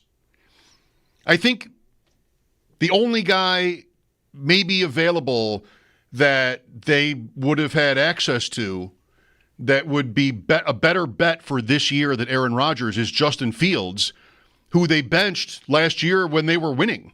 Like they didn't want Justin Fields back. So that wasn't going to happen. And even, that itself is obviously debatable whether he's an upgrade. I mean, Rodgers is Rodgers. Like that could still work out. And making the Jalen Ramsey trade and then, Metcalf, they got rid of Pickens because they didn't like him. It wasn't about rebuilding. They just didn't like him. And, now this. TJ Watt, you can't go half measure with this kind of strategy this offseason and not pay TJ Watt. Everybody says the same thing. It would have been cheaper to do this earlier. That's, of course, true. But sometimes, you just don't. And what do you do about it? You pay the extra. You pay the tax for waiting. And that's what Dallas will have to do with Micah Parsons. That's what Cincinnati, quintessentially, will have to do if they don't trade Trey Hendrickson. So, the Steelers could have done worse here, I think. And they're probably decent, right? I mean, aren't they always? Can you picture a bad Steelers season? We did just have a bad Aaron Rodgers Jets season, but the Steelers are not the Jets. I'm not a culture guy, but I do believe that there are edges in coaching that are sometimes even like behind the scenes, and Mike Tomlin must have that down because on the field, strategy stuff, he's terrible, but they do figure out how to win 9 or 10 games every year with bad quarterback play and, bad game day decisions. They manage. There's a mystique. And the Jets are the opposite. The Jets are a franchise that for so long has not had that. Like kind of like forever. The Jets since Namath, maybe, with a couple of brief exceptions. Longest playoff drought in the league is the Jets, AFC East. Longest drought without a playoff win is Miami. 2000 season, 25 years ago, is Miami's last playoff win. Do you remember, can you recall a Miami Dolphins playoff victory? I watched it. I remember where I was. Lamar Smith was the star of this game, an overtime win over Indianapolis and a young Peyton Manning back in the 2000 playoffs. Welcome back. I'm Mike Schopp. Bulldog is off again today. She'll be back with me on Monday. He's around. You might run into him. 803-0550 is the number. I feel strangely good today. Did I need to stay up past midnight watching a 3-part series called Amy Bradley is Missing on Netflix? No. And I'm watching it thinking this is going to be a problem tomorrow. I'm up too late. I'm drinking while I'm watching this show. Family's out of town. Really don't need to be doing this, but I'm doing it. And yet, today I feel all right, so who knows? I don't find there to be much useful correlation in like my behavior the previous night or in the morning and then the show that day. It's not always how it's supposed to go. Go to bed early, get up early, walk, get your steps in, walk the dog, eat an apple, get to work, preparing, writing down ideas. Anyway, today, so far, so good. I might be jinxing it right now. That golf course is gorgeous, and I wish I were there. I mean, Glen Oak is also, I don't mean Glen Oak. Glen Oak is very nice. I'm talking about this Royal Portrush.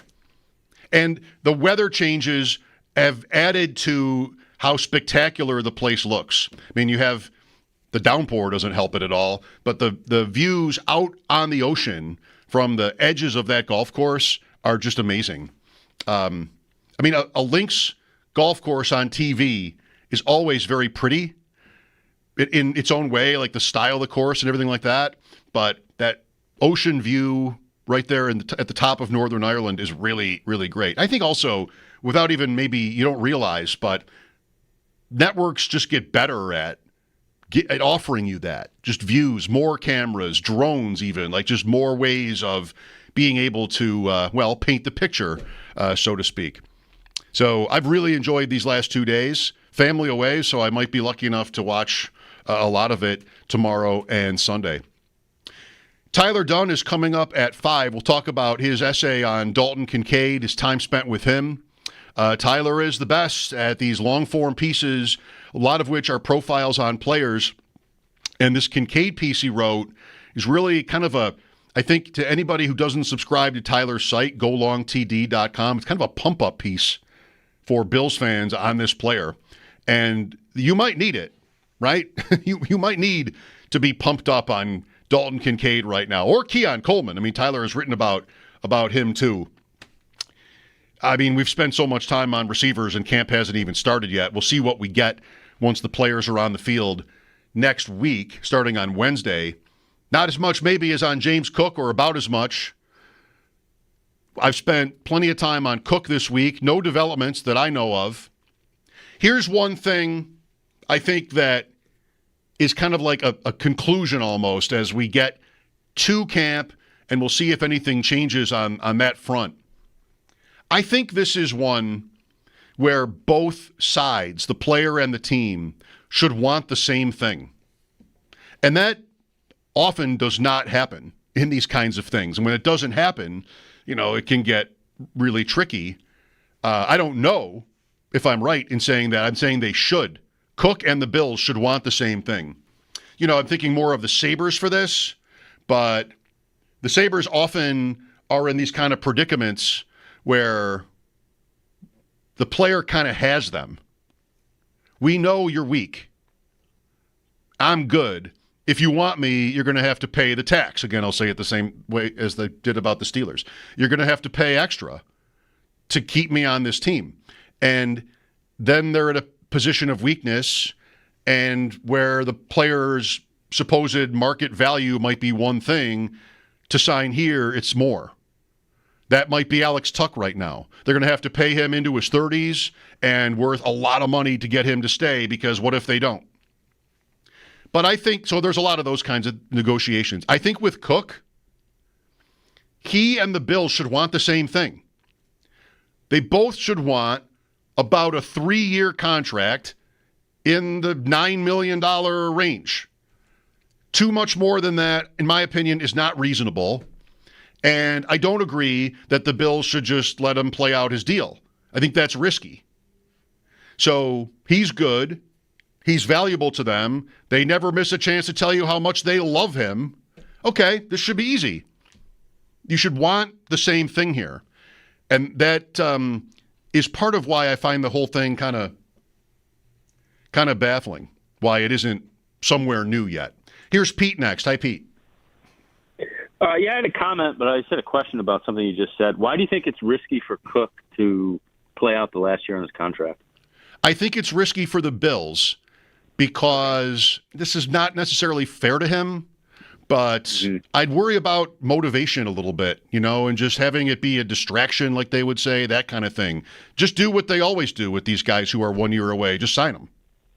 Yeah. I guess the flip side of that is there should be a motivation for him to perform as good as he possibly can to cash in. Yeah. But, who knows how it plays out. That's right. But anyway, the reason why I called is I think you mentioned Kincaid earlier, and, I had high hopes for the guy, but, as I've watched him over the last couple of years, I kind of fear that he's in, no man's land as far as, an athlete in pro football goes. I mean, he's not quite big and strong enough to be a traditional tight end, but he doesn't seem quite quick enough to be an effective slot receiver. I think Dean talked about him being essentially almost a replacement for Cole Beasley. I mean, he's just not that. I think people in Buffalo appreciated Cole Beasley, but I think he was a really effective slot receiver, and Kincaid is just not that. And then the other piece is, it seems like part of his poor performance, or at least lack of production, was due to some inaccurate passing from Allen. And I don't know if that's just what you get from Allen. So, Kincaid, maybe he would be a very good tight end for Matt Stafford or Joe Burrow, but maybe not for Josh Allen. Maybe he needs a quarterback that's going to put it right in a particular window, whereas a guy like Allen needs a receiver like a Beasley or a Diggs, one of those guys that just gets tremendous amount of separation. And I just don't think Kincaid has that. Yeah, you make some good points. I wondered about that last point, if it was maybe on Kincaid last year that, the ball, Allen's usually pretty good at putting the ball where it needs to be, and if they're a little bit off with one guy, why? So I don't know. Injuries were talked about last year too. Yeah, I think the overall point about his athletic profile has kind of always been there as a point to make. He was never going to play with his hand down. They didn't draft him for that. You don't draft a first round tight end for that ever. This was going to have to be a big play, seam stretcher type. And it has not happened. Some of that is the Bills have reined him in earlier on in his career, a little bit last year too. But yeah, I kind of agree. I think he's, and all that being said, Shakir is their slot receiver. Where is Kincaid's path to having a good season? What does it look like? It's got to be touchdowns, I think. And if you get them, you're fine. That's not seam stretcher, but if you get them, you're fine. But remember the year he was drafted didn't work out at the combine. He had only a couple of big games in college. It was risky. He was not supposed to be the first tight end pick. Michael Mayer was. And then there was Laporta, who went in the second round and then had a huge year for Detroit. So overall, it's been a disappointment. But Tyler will join me. He's just talked to Kincaid, and he might straighten us out here. Thanks, Pete. This is Mike Schopp on WGR.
About a minute here only, then another break, unfortunately, unless you love breaks, then Tyler Dunn. Just enough time to make one more point about, yes, James Cook. The logic, the caller asked me, why do you think it's risky for Cook to play on the last year of his deal? And I mentioned motivation. I mentioned, just the possibility of any sort of distraction by it, which are not great reasons. It's really mostly because I don't think he would destroy in free agency even if he had the same year again. I just don't think he's that player. I think you only want to pay the biggest money to running backs that are going to play 3 downs and have just got a better athletic profile than he does. So I don't see there being a windfall for him out in the future. I think the Bills are probably going to be the best he'll do. And that's why I think both sides really should want the same thing here. If you think that Cook can go to free agency after another big season and break records in the free agent market, we just disagree on that. I would doubt it. He's not Barkley. Back with Tyler Dunn after sports. This is Mike Schopp on WGR.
The Buffalo Bills' entire 2025 rookie class is now under contract with training camp starting next Wednesday. TJ Sanders officially signed his 4-year deal earlier this morning, and the second-round signings continue. And that does include Seattle's Nick Emenwari and the Bears' Luther Burden, who both get fully guaranteed contracts. And as camps are beginning to take shape around the league, the 49ers have placed wide receivers Brandon Ayuk and Ricky Pearsall on the active, physically unable to perform list. Baseball's back after the All-Star week has wrapped up. The Jays host the Giants. The Mets have the Cincinnati Reds in town, and the Yankees are down in Atlanta against the Braves. All three will start just after 7 o'clock, while the Bisons are home against the Storm Chasers just after 6:30. That game can be heard on our sister station, the Bet 1520. And then day 2 of the Open Championship in Northern Ireland sees world number 1 Scottie Scheffler in front 10 under for the tournament. Today, shot a round of 64. For more on the Open and the Porter Cup, tune into a 2-hour edition of Tee to Green tomorrow morning from 7 a.m. to 9 a.m. live from Niagara Falls County Club. That's your Paddock Chevrolet Sports Update. Paddock Chevrolet celebrating 90 years of being your hometown dealership. I'm Zach Jones for WGR Sports Radio 550.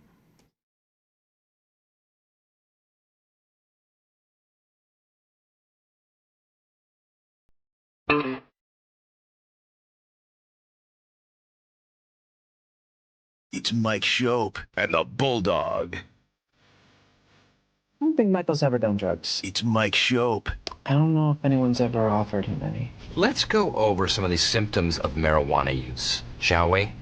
You tell me who this sounds like. It's the Bulldog. Slow moving, inattentive, dull, constantly snacking. Shows a lack of motivation. It's Mike Schopp and the Bulldog on WGR Sports Radio 550. When your son or daughter is on a travel team and has a game where you could watch the live stream, but they're not there to play in it, do you still watch? One is you go to the game and they're playing. 2, you can't go to the game, but you watch it on the stream because they're playing. 3, can't go to the game, they're not playing.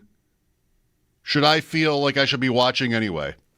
Does the absence of your child on the field or the ice render the game, does it take it down such levels that you would not? I mean, I'm working here anyway. The choice I have is to be doing this right now. In fact, I've got 2 kids and they're both involved in different things, plus a third thing. I could have 3. I need the Sunday ticket for my kids' sports. So I've got, here's the hockey week showcase, here's the lacrosse, then here's the lacrosse game that my son is missing because he's at the middle one. Do they have that, Tyler? Do they have I need the man cave, the setup that we'll all fantasize about once we get to week 1 and we're watching the Steeler-Jet game, we're watching Dolphins-Colts, we're watching it all. I need this for my kids, and I have 2 kids. I'm surprised that you're vocalizing this, Mike. I think you've stumbled upon a multi-million-dollar business. So let's just pretend like you didn't say any of that. You know, yes. You can hang up right now and pursue that venture if you'd like. I think it's genius. Yes, I don't have the basement with the multiple screens. I have basically 2 TVs in my house. I feel like that's enough. If I had more, I wouldn't leave the room. Plus, it's cooler down there, Tyler. Like that basement could be a nice respite when it's, not so much today, but when we're in the 80s. You want to be down there, but, sometimes you got to stick your head up.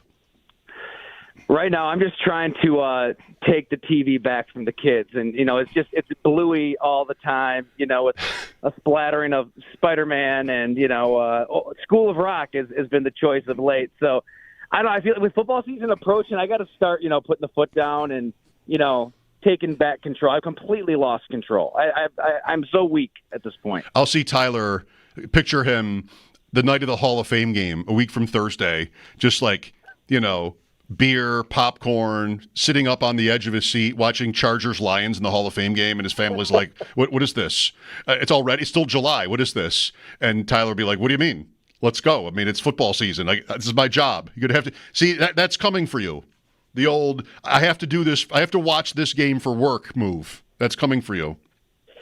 Although inadvertently, I think I've stumbled upon a good bridge here that the kids are obsessed right now with all of the Rocky movies. So we've kind of been ripping through those. And I feel like, the violence of Rocky will kind of ease right into football season. They'll be ready. It'll basically look the same to them when you turn on the NFL. Well, that's good. That's just you've thought ahead here clearly. Tyler Dunn, Western Hotline, golongtd.com. All right. So one feature you've done recently among many, Dalton Kincaid. You see, is this not the word? Is this maybe too big of a word here? A breakout season coming for him? Yes. I know. I'm trying to think of another word. I feel like it's one of those buzzwords we've probably overused, but it's absolutely applicable. I don't know. Like, you go through history, and we've done it on this show, and you look at tight ends past. It's a hard position to just waltz into professional football and dominate at. You have to do a little bit of everything, and most of these guys, they weren't blocking for much of their football lives, and also it's just faster, everybody's stronger, all of that stuff. I mean, the comp would be a good one, but Dalton Kincaid looked up to Tony Gonzalez. Tony Gonzalez in year 2 led the NFL in drops, 16. He was in a much darker place than Dalton Kincaid ever dreamt of after that 4th and 5 play at Arrowhead. I mean, Tony was locking himself in his bedroom, drinking. Jack and Coke was his drink of choice, just down, out, depressed, lost. And it took his own kind of man-in-the-mirror moment to say, all right, I feel like I'm doing everything I got to do. I'm doing everything the coaches are telling me to do, but I got to do more. And he started doing more, and that's kind of when his habit of catching 100 balls before every practice began. And then he just made the Pro Bowl basically every year and changed the game forever. So, I mean, if Dalton Kincaid forced the game to evolve himself, the Bills would take it. But in his own roundabout way, I mean, he had that moment right then, that night. Micah Hyde going right up to him. And say, hey, you have to effing wipe those tears away and face the music. Own it. Own this play. And he really pointed to that moment as a defining moment in his life, really. I mean, he owned it. And it wasn't an easy play to make by any means. But then flew back to Buffalo, watched the film. You didn't have to. Right? You can bury those 3 hours and never see it again. Watched it, met with Bean, met with McDermott, and basically lived at one Bills drive for the next 5 months. And he's a much, much stronger player. I feel like he is that player who's going to bust out in a big way. They need somebody out of that whole crew, and I think it's Dalton Kincaid. Camp starting will spare everybody from our next topic of would you take Tony Gonzalez's career for Dalton Kincaid. We won't bother with that one. I'm pretty sure we all would. Well, that's all well and good, Tyler, I would say. Like, I love the attitude and the just how this all sounds. I wonder a couple of things about him. One is, and this came up from a caller earlier in the show today, but it's come up in here many times, going back to when he was drafted. The athletic potential, like the ceiling for him physically, I don't know. Can he be a downfield threat? Is he ever going to be like a hand-down player? I don't think so.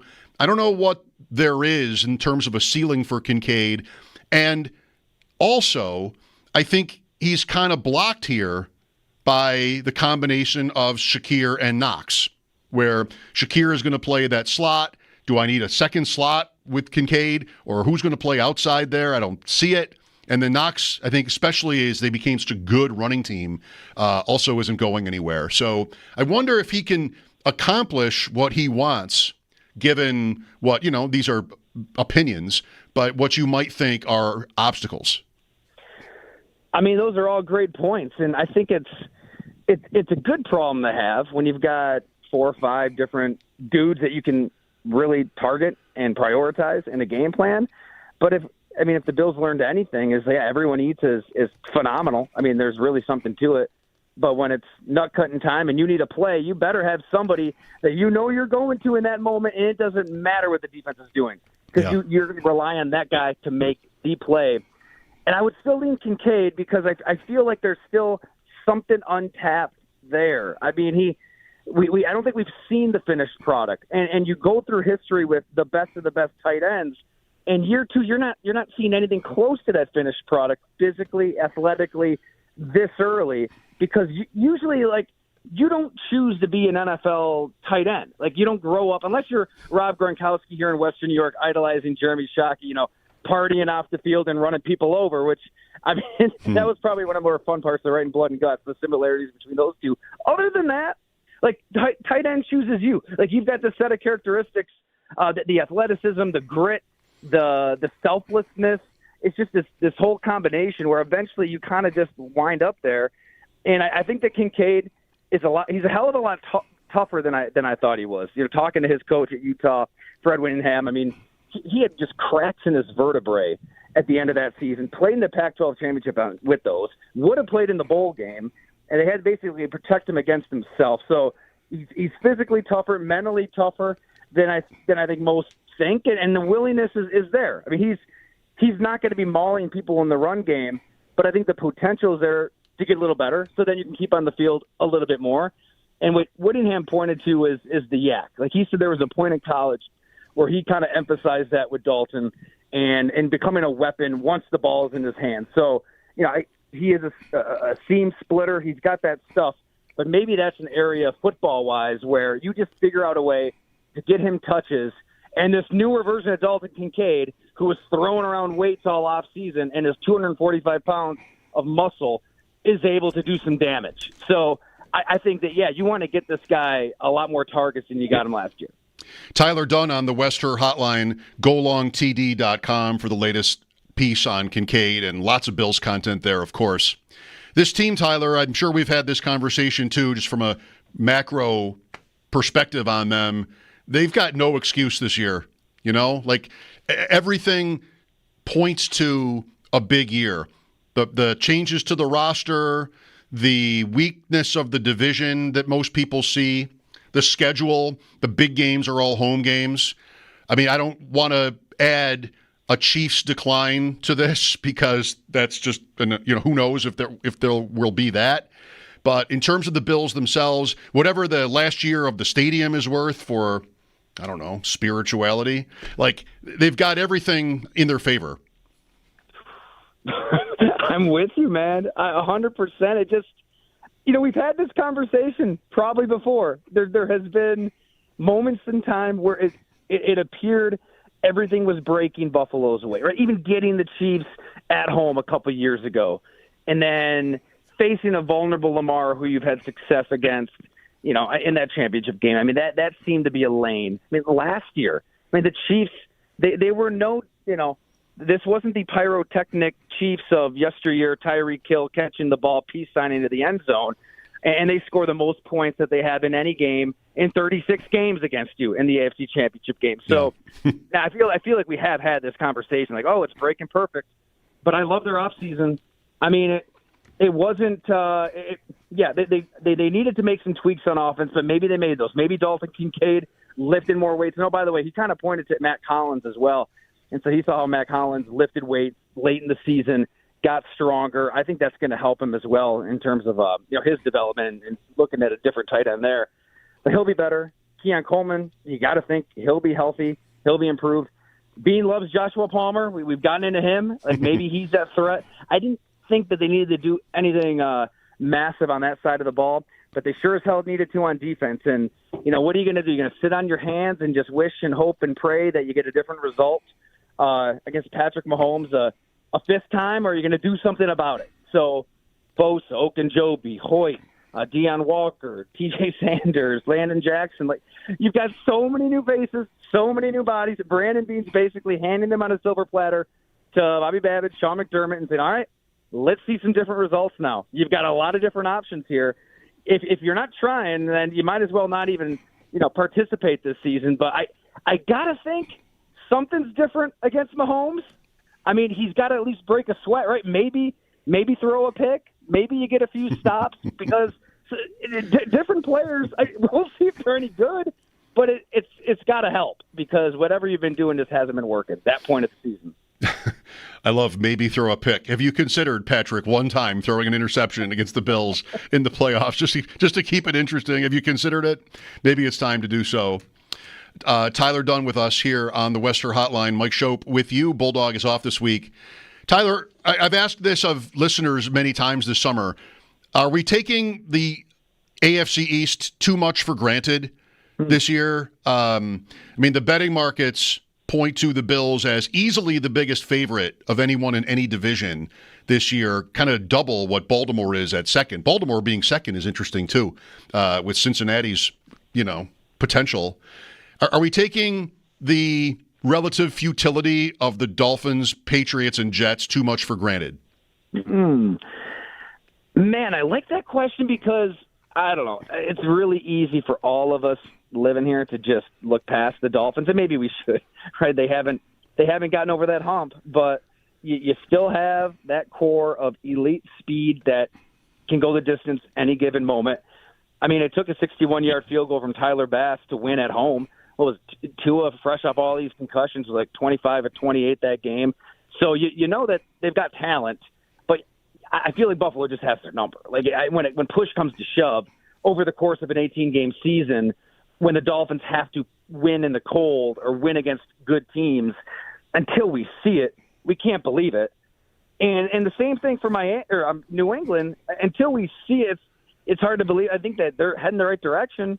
My God, I mean, Mike Vrabel's fingerprints are all over this roster. I mean, Milton Williams, Carlton Davis, Harold Landry, Robert Spillane, right out of the chute in free agency, just getting nasty, violent players who can kind of bring his message to light. And there's a lot of familiarity, not just with Vrabel, but some of the coaches on his staff have been with these guys. Then you get into the draft, you get the best lineman. Will Campbell will give you something up front. My God, remember his interview after the draft? He's going to die for Drake May. Yeah. It's all set up for Drake May to take a step. If Stephon Diggs can maybe cut back on the boat appearances and whatever's happening out there, if he could give them that intensity, he's not the same player he was in 2020. But I was just talking to a coach for the Texans, and he said, look, if you get Diggs for a season or two, he will elevate the intensity level of everybody around him. Happened here. He'll probably wear out his welcome. Right, it happened here too. So in the short term, I think he is what the Patriots need. But until we see it, I don't know, even with their schedule, you can't just say, oh, they're ready to win the division. So, yeah, I mean, it's the Bills, and it's because of Josh Allen. I mean, and this is coming from another coach. This would be for an NFC team a couple days ago.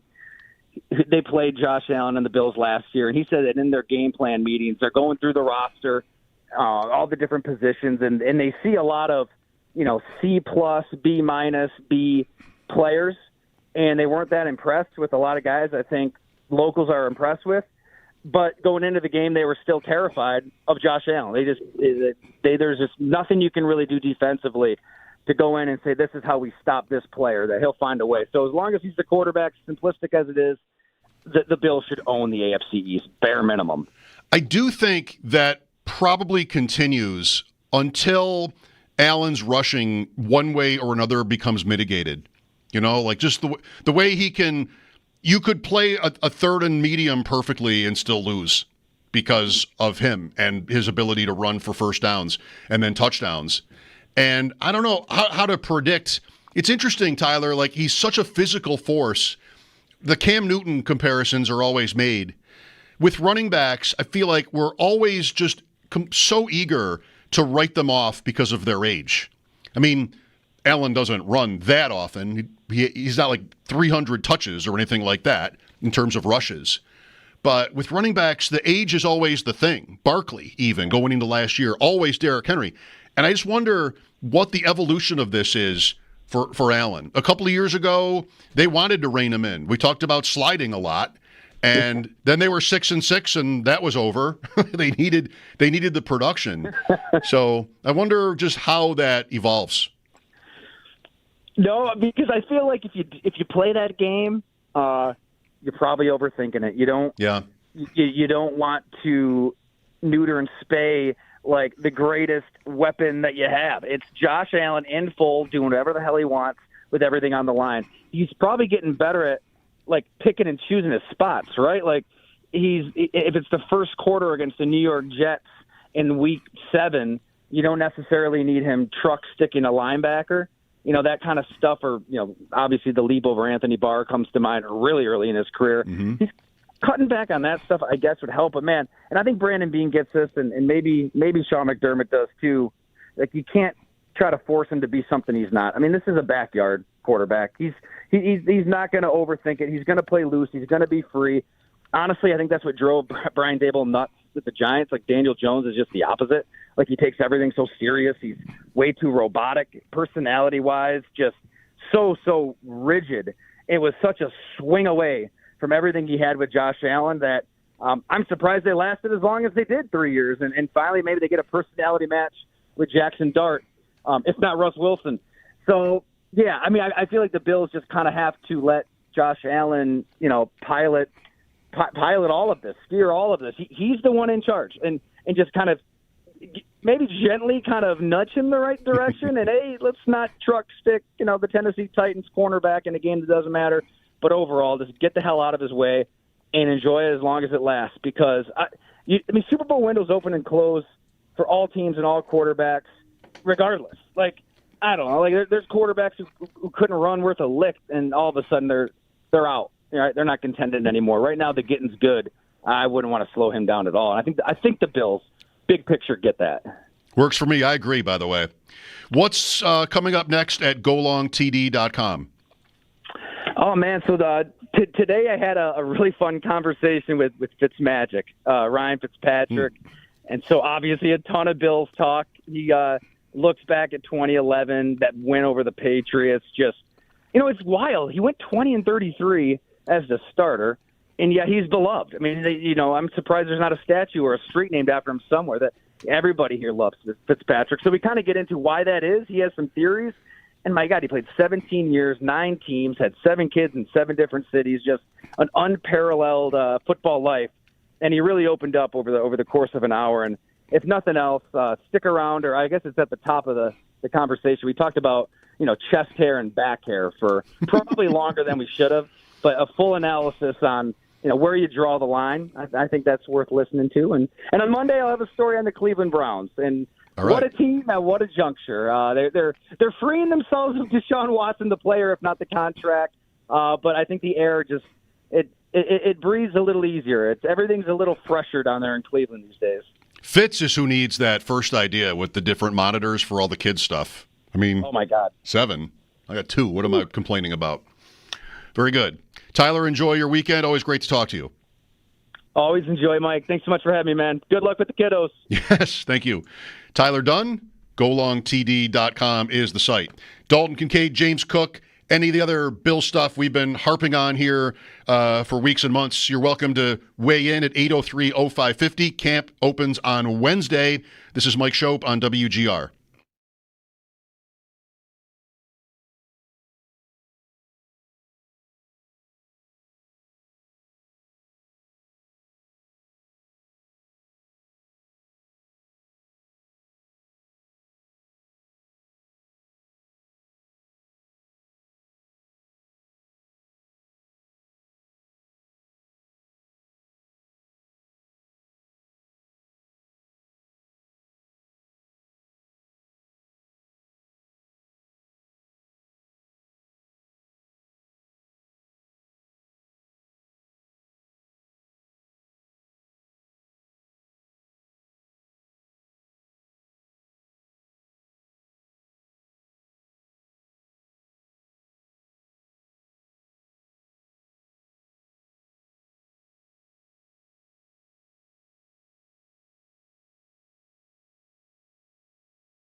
TJ Sanders officially signs his 4-year rookie deal with the Bills earlier this morning, and with that, the Bills' entire 2025 rookie class is under contract as training camp will start next Wednesday. And more second-round picks continue to sign their deals today, including some fully guarantees.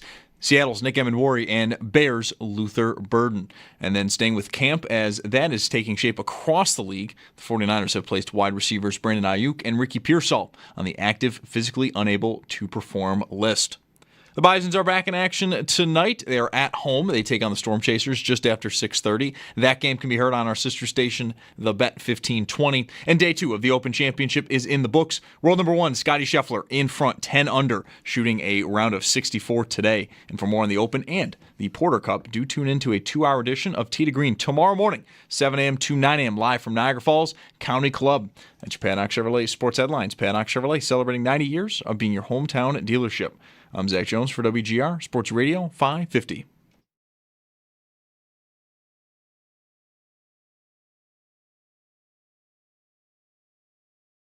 When you watch them, they're extremely disciplined. The fundamentals are there, and they always, I think, play almost, I wouldn't say above their talent level, but he gets the most out of the players he has on his roster. You see also the development of players who were drafted outside of the first round, really talented guys that Brandon Beane has managed to find later. But I do think Sean McDermott, given that that's his side of the ball, deserves a lot of credit for that.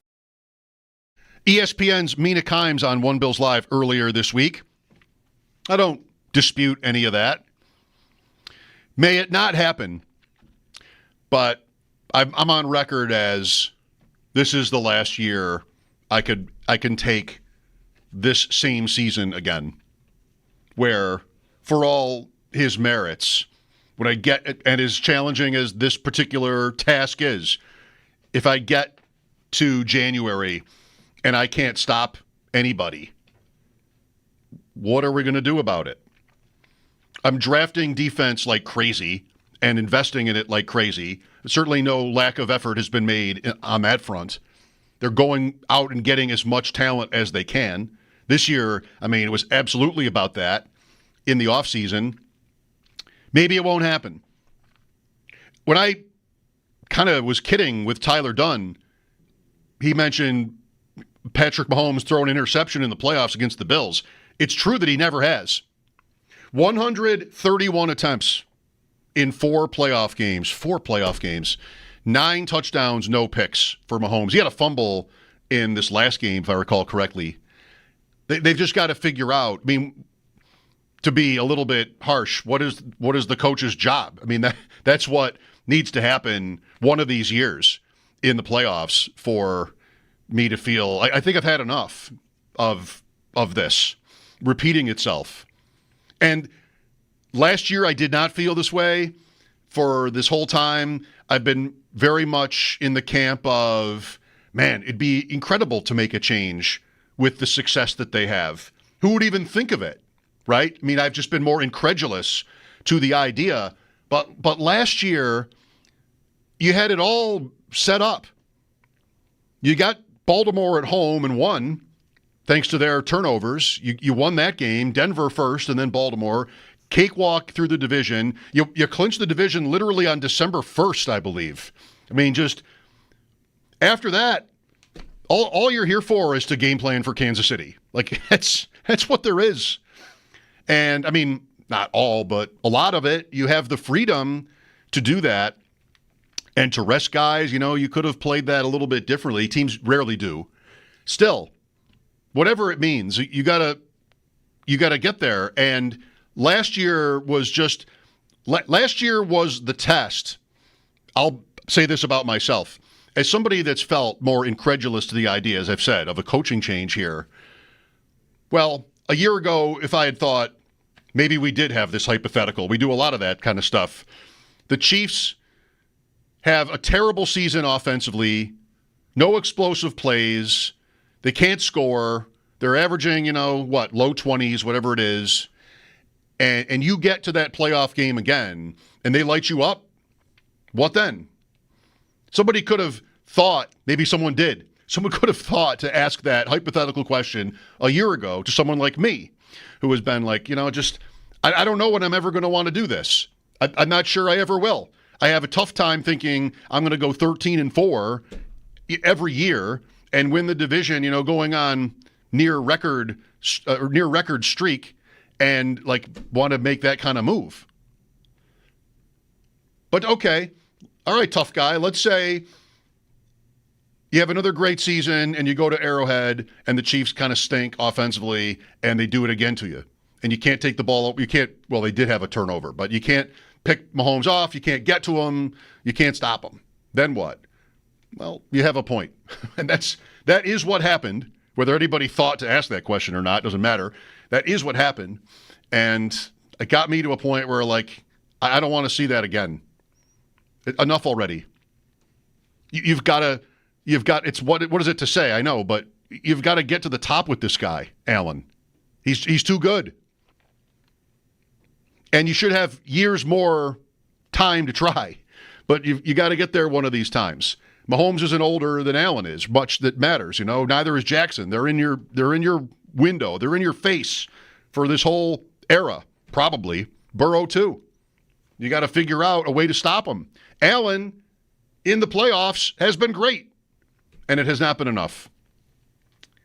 I don't subscribe to but they had the ball with 2 minutes to go, down 3, bottom line for this team last year. I mean, it's true, but 32-29, I'm scoring touchdowns in the fourth quarter, taking the lead. I'm getting enough.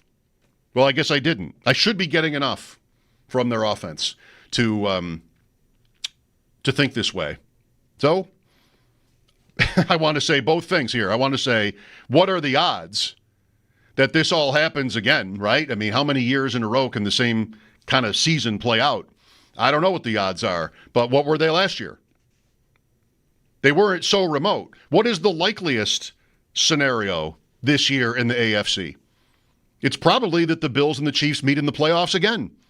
Mix Baltimore in, sure, but there's a top 3 or a top 1 and then a next 2 in the AFC. It's an interesting time with how predictable the conference is, which is unusual, right? I mean, we think of the NFL as not being that way, but for the last few years, it's been very predictable. These 3 teams or these 2 teams have 4 times in 5 years they've met in the playoffs. That's kind of incredible. And you can't stop that. You can't stop them. You haven't figured out a way to stop them yet. So that's all. The topic was put on the table, right? The Mina Kimes clip about, McDermott's strengths. I don't deny them. I just need to see that make the difference the way Kansas City's defense made the difference, critical moments in those games. That, or if that's not a little bit too cherry-picked, just the overall takeaways and stops and sacks, everything you need to put on a good day defensively. 803-0550 for your calls. I'll look again after this break. I'm Mike Schopp, and this is WGR.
Welcome back. Happy Friday. Mike Schopp here. Bulldog back with me on Monday. Bulldogs got to be in the driver's seat in our Pick 10 golf bet. Scotty Scheffler up top. He might have enough contenders to be wanting to root against Scheffler because Scheffler only pays him half the money. The top favorites, you only win half of the bet. So I don't expect you to all have this memorized. McIlroy is the same, and he's also in contention, 12th. He's 12th, but he's 7 back. I don't know if Scheffler being on top means nobody else is in contention. It's starting to feel that way. But best case for Bulldog would be Hatton or McIntyre win, or somebody from farther back. 9 of his 10 guys made the cut. That's pretty good. DeChambeau was 7 over yesterday, but shot 6 under today to make the cut. I think he made it. +1. Yes. But he's not going to win the tournament, right? So we'll see. He'll be back on Bulldog, not DeChambeau. We'll be back in here on Monday, and we'll settle up. In, an hour? Less than an hour? The Bison, 6:30? I'm only pretty sure of that. Well, I wanted to bring this up again because they've got a cool thing going tonight. A couple. It's Christmas in July if you're into that. But they're trying to set a world record. The world's most autographed baseball tour is in town. And there is a 1,200-pound replica baseball out in front of the ballpark. I like how it's replica. It's 8 feet high. It's definitely not real. It's an 8-foot, 1,200-pound minor league baseball. It's got the logo on it and everything. And it's just covered in fan signatures, and there must be room for Buffalo fans, Bison's fans, tonight to go down there and participate. The gates opened at 5, so it says anybody in line before 7 will be eligible to sign. You've got time there. And so that's a pretty cool idea. A giant baseball right out in front. You'll see it. You won't be able to miss it, I'm pretty sure, if you're down there right now. I have a small autographed baseball collection. None of them is 8 feet tall, needless to say. My favorite, I got to say my favorite is the one with my great uncle's signature on it, Cliff Fannin. He died in 1966. In the 50s, he pitched in Toronto. And I was at a card show there when I was collecting and found a team ball, the Toronto Maple Leafs baseball team in the mid-50s. And his name, I couldn't believe it. His name was on it. I only have 2 items that he's autographed. And again, he was dead several years before I was even born. So I have to say that's my number one. But one time at a show, I bought a 1972 Reds ball. And it was really cool, is really cool. One reason is because, I feel like I mentioned this recently for another thing. I hope it's not too recent. One reason is because the pen, the autographs are like this red color, like almost purple. But, still really attractive. And those are the days where when an athlete signed his name, you were going to be able to read it. That has long since passed. There's the rare exception, I guess, but pretty much every Sabres autograph I've seen in the last 20 years is ridiculous. It's not even anything. You could never guess who it is by looking at the autograph. It shouldn't even be called an autograph. But, Johnny Bench, Pete Rose, George Foster, all the big Reds. And, that's the era of the big red machine. 72 was in 75. That's when they won. And 76, but it's still great. And when I bought it, wasn't like, I don't remember it being super expensive. The seller, it was at a show, and the seller told me, there's one issue with this ball.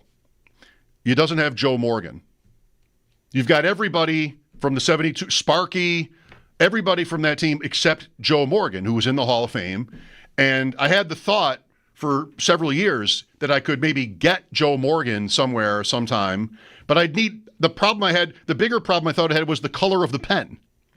Because I wouldn't want him to use like a blue ballpoint pen or something like this. All the other signatures are like this bright red color. So I need to find a red pen, and I need to find Joe Morgan.